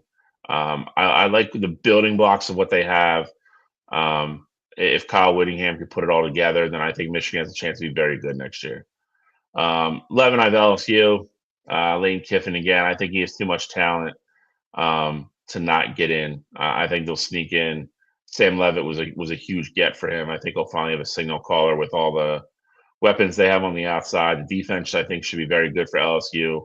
LSU is kind of a sleeper team here at 11. Again, I think them and Michigan are the two teams, in my opinion, that if everything goes right, could end up a lot higher in the rankings. And number 12, I have Hawaii as a group of 5 team. I think the schedule they decide to play, I think that they have a chance to get 2 group of 4 wins under their belt right out of the gate. Have a very senior-laden offense. They love to throw the ball. I put them on here because I think it could be fun. And if they get on, I don't think they'll be able to host the game, obviously, which would be wild for somebody to have to fly all the way to Hawaii to play. But imagine an East Coast team having to go to Hawaii. It'd be insanity. I don't think it'll happen, but I think they make it. I think it'd still be a cool story though if they make it. So that's my kind of crazy prediction for the 12 seed this year. If Colt Brennan was still at Hawaii, I would say yes, go Rainbow Warriors. But I don't know. I've seen Hawaii mentioned a couple of times, and it's just what's his face? The head coach is a guy that used to be the quarterback there too. Is it Tommy Chang? Is it? Yeah. Tommy Chang. He was the quarterback before, or right after Brendan. I don't remember. Yeah, but he was. Yeah, I remember him too. He had a gun for an arm too. They just chuck it around the yard down there. They're fun. If Hawaii is good at coaching any position or finding the hidden gems, it's definitely the quarterback position. That is 100% accurate. Hawaii was a team that won 9 games last year, so I mean, it's not. I don't think it would be necessarily crazy, but it's just because it's Hawaii. You know what I mean? Like it's just. Yeah. I mean, you gotta realize how many good players come out of that state. They don't stay in Hawaii because if they're 4 or 5-star, everybody comes and poaches them, but. Mariota was from there. I mean, there's a bunch of linemen. I mean, there's people like you got yeah. I mean, there's a lot. It's just again, brother. There is that state produces a lot of good football players. Yeah, a lot of them actually end up going to Oregon. So you got the Hawaii pipeline. Absolutely do. All right. Well, I go ahead and throw in the chat who had the best too early college football playoffs for next year. Obviously, mine's going to win because Syracuse. Come on now. But other than that, I like everybody's polls. It'll be interesting to see who gets the most right. Obviously, we're going to do this again for the first or second episode, or whenever we do it next year when we bring back the show. We'll obviously revisit this after spring camps and the late portal and all that stuff. We'll do this again and see if we have the same teams in. But I dig it. Cottrell, we have one more topic to go, yeah? Absolutely. We got our way too early Heisman predictions for next year. And Bill, I believe you are starting us off here with your list. Dude, this is ridiculous. This is crazy, Bill. Why is it crazy? No Dante Moore. Because Angeli's not on here? No, it's because Dante Moore. No, I get it. Angeli's my my white horse, you know what I mean? Or whatever I'm looking for. But no Dante Moore. I'm excited to see what she have to say. So I went back and forth. Speaking of Dante Moore, I went back and forth between him and John Mateer for number 5. I stuck with Mateer because I think Mateer is going to have to do more. I always think quarterbacks have to do that, get more credit. Guy was one of the favorites 3-4 weeks into the season before he got hurt, and that whole season kind of went sideways on him and the Sooners. So he'll be a true senior this year. I think Oklahoma will be decent again. I don't have him in the playoff, but I think they'll still be very good. I think he has an outside shot to stay in it. Number 4, I've Gunnar Stockton. Again, I just mentioned in my preview of the team. I think he takes another step forward. If he's shown anything this year, I think he's shown that he's tough and he's more of a gamer. I think he's a little more skilled than I think people thought he was going to be this year. Having a full year under his belt, we see that with a lot of these kids, especially quarterbacks at the college level. It makes a huge difference. I think he takes a step forward. These top 3, I think, are a little bit separated from 4 and 5. I think anybody here in the top 3 could legitimately win the award. CJ Carr looked great as an absolute true freshman. Very polished. Again, I think that offense is going to be more quarterback friendly this year. They do have to figure out the running back room, but I also think it's going to lean on him to throw the ball a little bit more earlier in the year until that gets situated. I think he has a chance to put up some big numbers. I like CJ Carr number 3. Number 2, Cottrell could talk to this more than I could, but I mean, the guy, the only thing he really hasn't done yet is win the Heisman. It's really, to my knowledge, it's really the only big box he has left to check. He's beat Michigan. He's won a national championship. He's the best wide receiver that I've seen at the college level in a long time. He's big. He's fast. He's got great hands. He can do everything. He's going to be an absolute stud at the next level. Why not go win the Heisman? I think Julian Sain should be better this year, more comfortable in the offense. I think that should lead to, in my opinion, even more targets for Jeremiah. And I think they should be able to open up the playbook for Julian a little bit more this year. So I think Jeremiah can go back to playing his, kind of his real game and run routes all over the field. I think he has an absolute huge year numbers wise. One, I have Arch Manning. Again, I think if you watch the bowl game and what I think they're going to do with him this year, you saw the true dual threat guy. I think the offense is going to look a lot different in Texas this year. I really do. I hope. I mean, for their fans, I hope so anyway. I think he has the ability to have a monster year. The media already loves him. He's one of the media darlings. I think a lot of those guys will get behind him voting wise if he plays well. I think he has the best opportunity to win one. That's why I have number 1. All right, Alex. Outside of no Dante Moore, you got any other ideas about the list? I mean, CJ Carr is not as good as both of you guys make him out to be, but I'm not too terribly mad. I understand your reasoning that Oregon's going to be so good that Dante's just not going to have to do that much. I get it. I totally understand that. It is part of it for me. 100%. I'm not even joking. He did have Oregon number 1, so I mean, it's not like it's a that's true Oregon hate thing. So that just comes from you. Let's go. Okay, here's the best Heisman list you will see all year from anybody, experts, non-experts. It doesn't matter. This is the best you're going to see. We're going to start with my number 5 guy, Steve Angeli. This dude is a gamer. We saw him put it all on the line for Notre Dame in the Orange Bowl in the College Bowl playoff 2 years ago. You played 2 series. He was a game. No, I've never seen. Bro, I don't even have anything against the guy. I've just never seen anybody get more love from literally playing 9 plays in a college football game than this kid. And then he goes to Syracuse and plays against 4 crumb teams and gets hurt. And now he's like, we're like, he's a lottery. He's a lock for a lottery pick. What are you talking about? This isn't the draft pick, all right? This is the Heisman Award. Keep going. Cottrell, you remember this because Bill won't. when Steve Angeli came in for Notre Dame, we even said, dang, this dude throws it way better than Riley Leonard. Like, we only saw him throw the ball twice, and we were I in was the I was text on that. message chat. I was Exactly. on that. I was on that page with you. Exactly. And then guess what?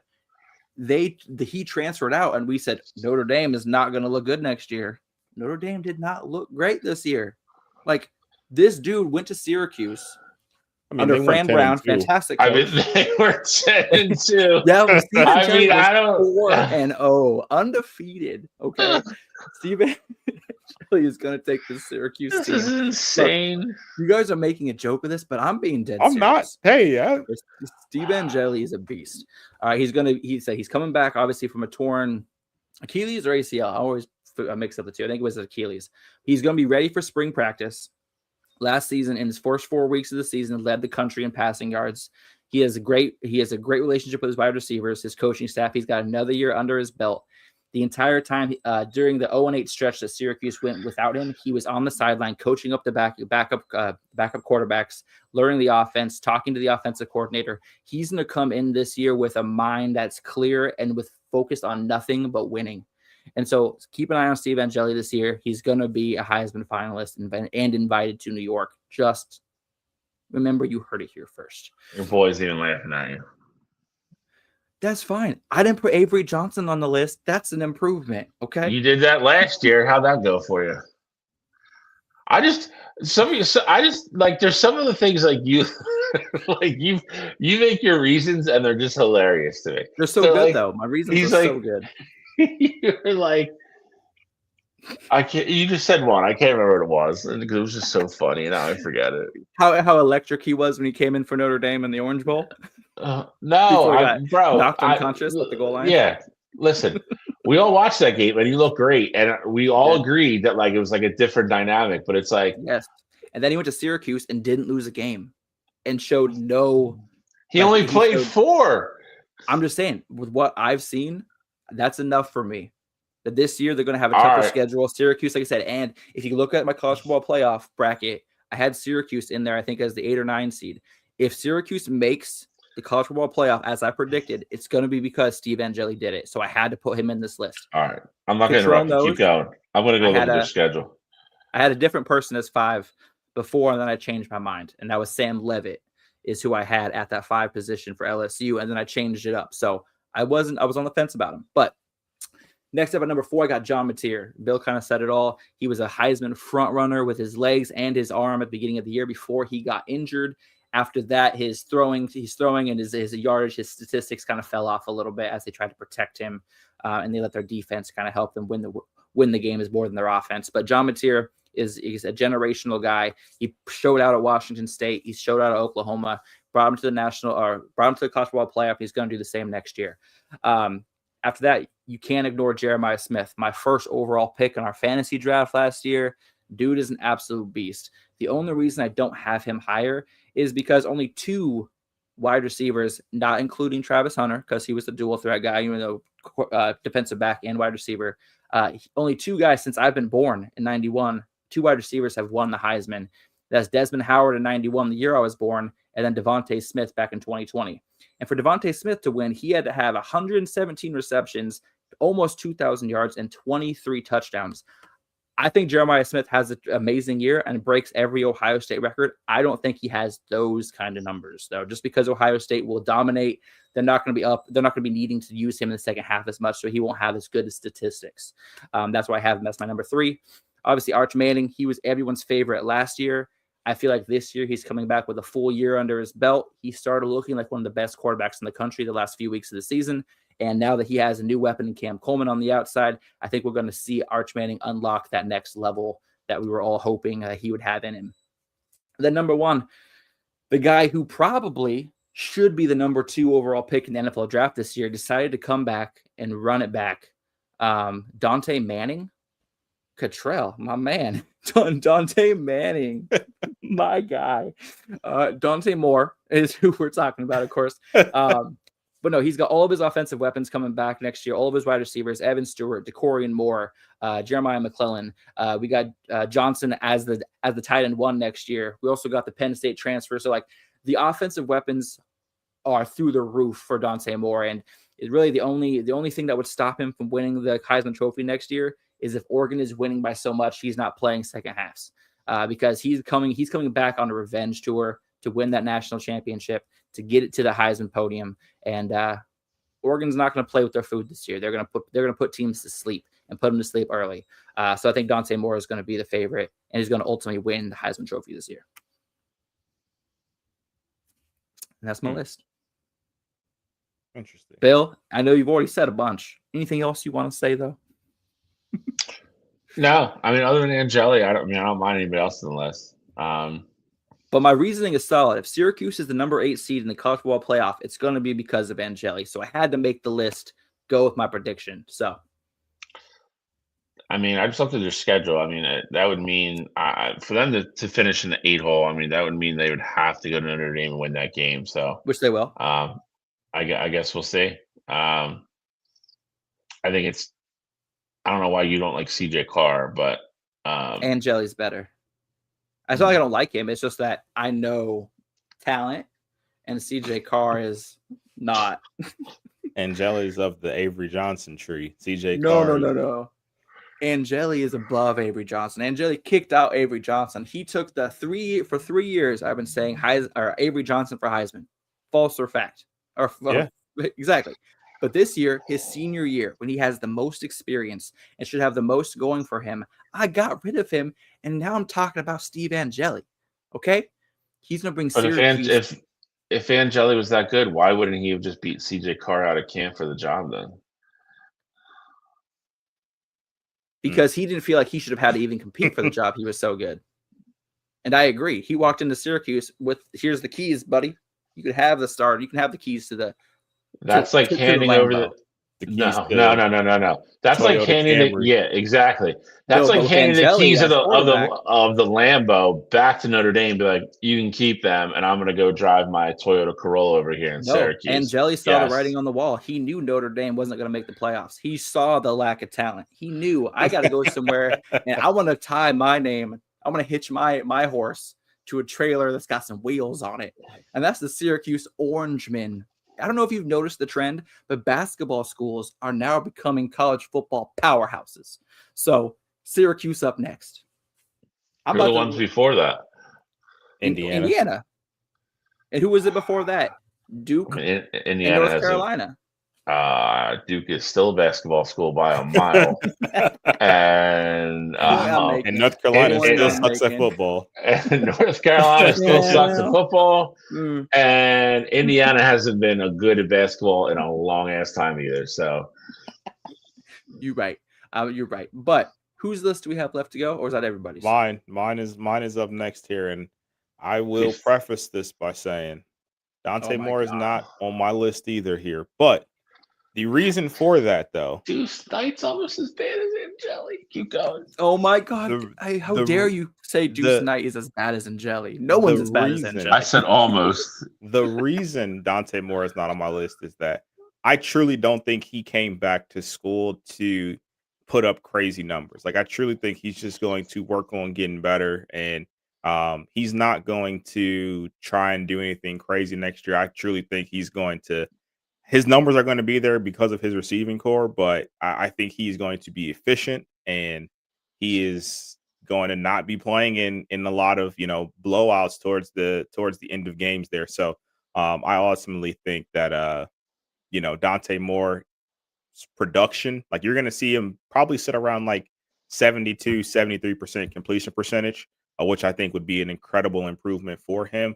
I just don't know if his numbers are fully there at the end of the year there. But number 5 for me, I'm going with Jeremiah Smith here.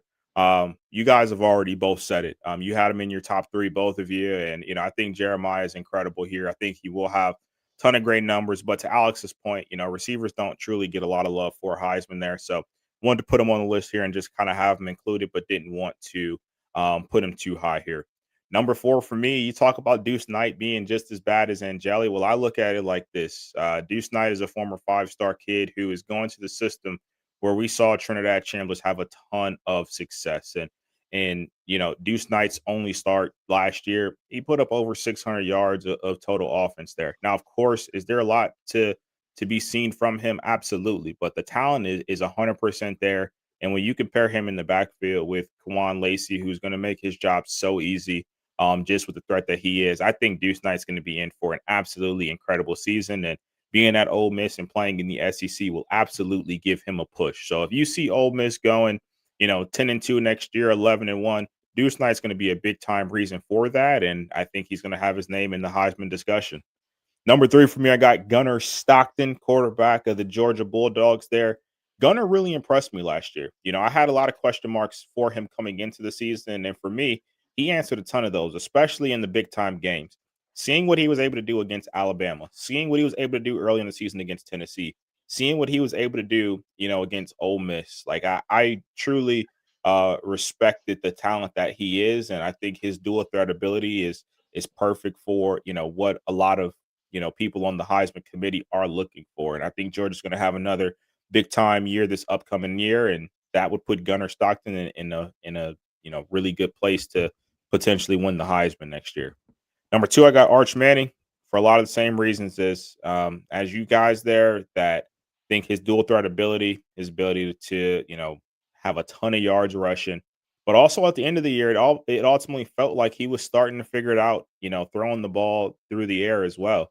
And you add in a guy like Cam Coleman, who's gonna make a ton of ridiculous catches there for you. I think next year is the year that we see Arch Manning finally, put it together and put forth the absolutely incredible year. But for me, ultimately, number 1, I got Julian Sand. And the reason I got Julian Sand is last year I felt like was I, I don't want to call it like a trial year for him, but obviously it was his first year being a starter. And you ultimately go and you're a Heisman finalist in your first year as a freshman there.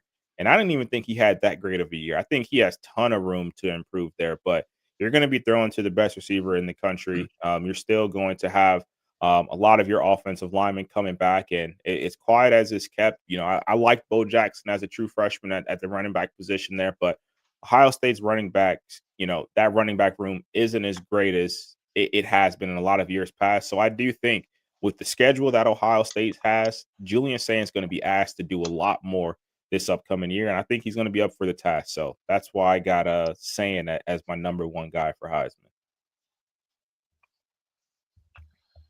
Of course, you would put 2 Ohio State Buckeyes on there, but other than that, no problem. I mean, I put a guy on here that you guys had in the top 3, and I put a guy who was a Heisman finalist this year that's coming back to school. I mean, I don't know if that's crazy. It's crazy. You had Ryan Day up here. You had Dante Moore on here. He wasn't even a finalist last year. Neither was any of the other 4 I had on there. Because it's a new year, Cottrell. It's a new year. New year, new me. Yeah, I guess exactly. So. No, Avery. This year I've given up my New Year's resolution was to stop believing in Avery Johnson. So maybe next year we can get you to stop. Maybe next year we can get you to stop believing in Lane Kiffin. Hey, we all had LSU in our college football playoff, so I mean it's not just me. All right. No, I just more so meant as a person, not as a as a coach. As a human being. Yeah. As a human being. All right. Well, I think that's it. That is it, unfortunately. Go home. Go home. Done. It's over. It's done. Listen, this show is taken off this year. And there's a bunch of people that we need to thank. Starting with these 2 guys above me that make this show look the way it does and make it easy and keep the show running on the rails and making it as great as it is. So Cottrell and Alex are the first 2 thank yous. Justin Louder has been with us literally since the first show, the first episode of the first season. He's here every week. I think except for like 2 weeks ago, he's random, wasn't here, but he's a fellow Lane Kiffin fan. I don't know why, but he's been our number 1 guy from the get-go. Gene's in here all the time. If you're not familiar with him from Wire to Wire. And we've got all these new fans in here this year, which have helped this show grow like crazy. And I don't know if they're even aware of it, but we can't thank you enough. The last four shows we've done this year, have been off the charts. So thank everybody for sharing and tuning in and commenting and interacting with us. It makes obviously the show better, but it makes it more fun for us too, especially to hear. We've had Miami fans in here, Georgia Bulldog fans. So I love that we're growing in that area too, because it is, no matter how hard we try, it's still at heart, it's still a very Big Ten centric show because all three of our teams are in the Big Ten. But that we're growing outside of that now and seeing everything else is awesome as well. So thank you guys to all those people. Literally, like, we love everything you guys have done for us. So we can't appreciate you guys enough. I'm sure you guys both have stuff you want to say. So yeah, I mean, I'm just happy that we get to hang up another banner for Big Ten, and it's not an Ohio State or Michigan banner. So that makes me happy. It's not an Oregon banner either, and that makes me sad. But will it ever be? Oh, I mean, if it's not this next year, it will never happen. Straight up, like, if this doesn't happen this next year, I'm just going to accept the fact that we're never going to win one. Are you going to change teams then? No. You gonna be a Beaver fan? Oh. I haven't cursed once on this show before. Look, my main man Justin, okay, who's on the show a lot, he is a huge Duck fan. He married into a Beaver family, so he has the pleasure and luxury of going to kind of both and cheering on both. I couldn't do it. I can't do it. You don't like I don't have it in me. I don't have it in. I didn't say that. I said I don't like the Beavers. I'm saying, sounds like Justin made the right choice. That's all. Whatever. Contrell, say what you got to say. I'm done.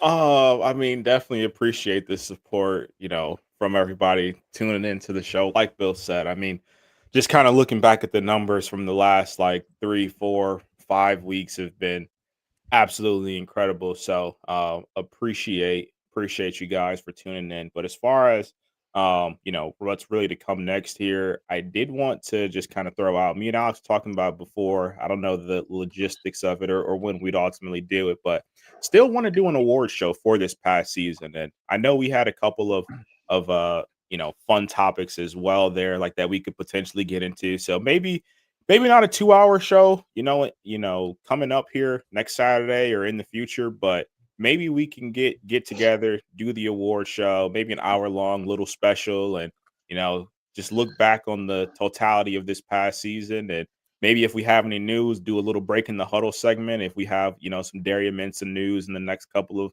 of weeks here, we've kind of put that all together and, ultimately go from there. But it's definitely been a blast this season, and we will be back. It won't be as long of a hiatus as it was last year. But also, if you're getting your college football fix, Real Recognizes Real will be back too. Probably right after the first Saturday after the combine. So first Saturday in March, most likely, is when I'll be back with some film breakdowns. I was just going to ask you, I don't know why you just wouldn't do that on this show. What do you mean? On this channel? That. Yeah, absolutely. Yeah, okay. But, okay, that makes sense then. So, yeah, listen. The one thing we've all, I think, agreed to is we don't want to go quiet from now until August. So, if you do follow the channel, make sure you hit the little bell thing. So when we do randomly come on live, we'll promote it obviously, but when we do, you'll get a notification. We would love all you guys to jump back in. We will probably do the awards thing, and then I think again, I think if crazy stuff happens or big time news stories break or anything like that, you might just see us pop on a random Saturday for a half hour, 45 minutes. And just come on and talk and keep things fresh and keep things moving. But it definitely will not be until August this year. We're definitely we'll be jumping on here and there and doing some fun stuff. Yeah, and then join us again for full-time episodes in August again, where we hang the banner for this year's. Do they get their banner now, or do we have to wait for them out next year? Just like with the rings, you got to wait. Banners got to get made, all right? Got to get produced, all right? We got to add the year on there. Fair enough. We'll take a little bit of time. We got Until the next- whole banner ceremony first week of next year. Yep. Until thing. next year, green boots. Until next year. I think we're out. I think that's it. I think that's all we got to say. Yeah, he's not going anywhere. So He's not going anywhere. he's been there forever. Been there since like the 80s. That is it for me. Again, thank you to these two guys. They make my life easy. Make me look a lot better than in reality than I actually am. So thank you to both of you. Everybody that listens, everybody that promotes, shares, likes, comments, everything. Again, thank you guys so much for helping us grow as much as we did this year. And it's been astronomical, honestly, especially the last month. So, gentlemen, final thoughts? Anything else? We out of here? I'm out of here. Good to go. Ohio State sucks. That's rude. But until next year, that's how Alex wants to leave it. So Oregon Ducks haven't won anything. We are out of here. See you next year.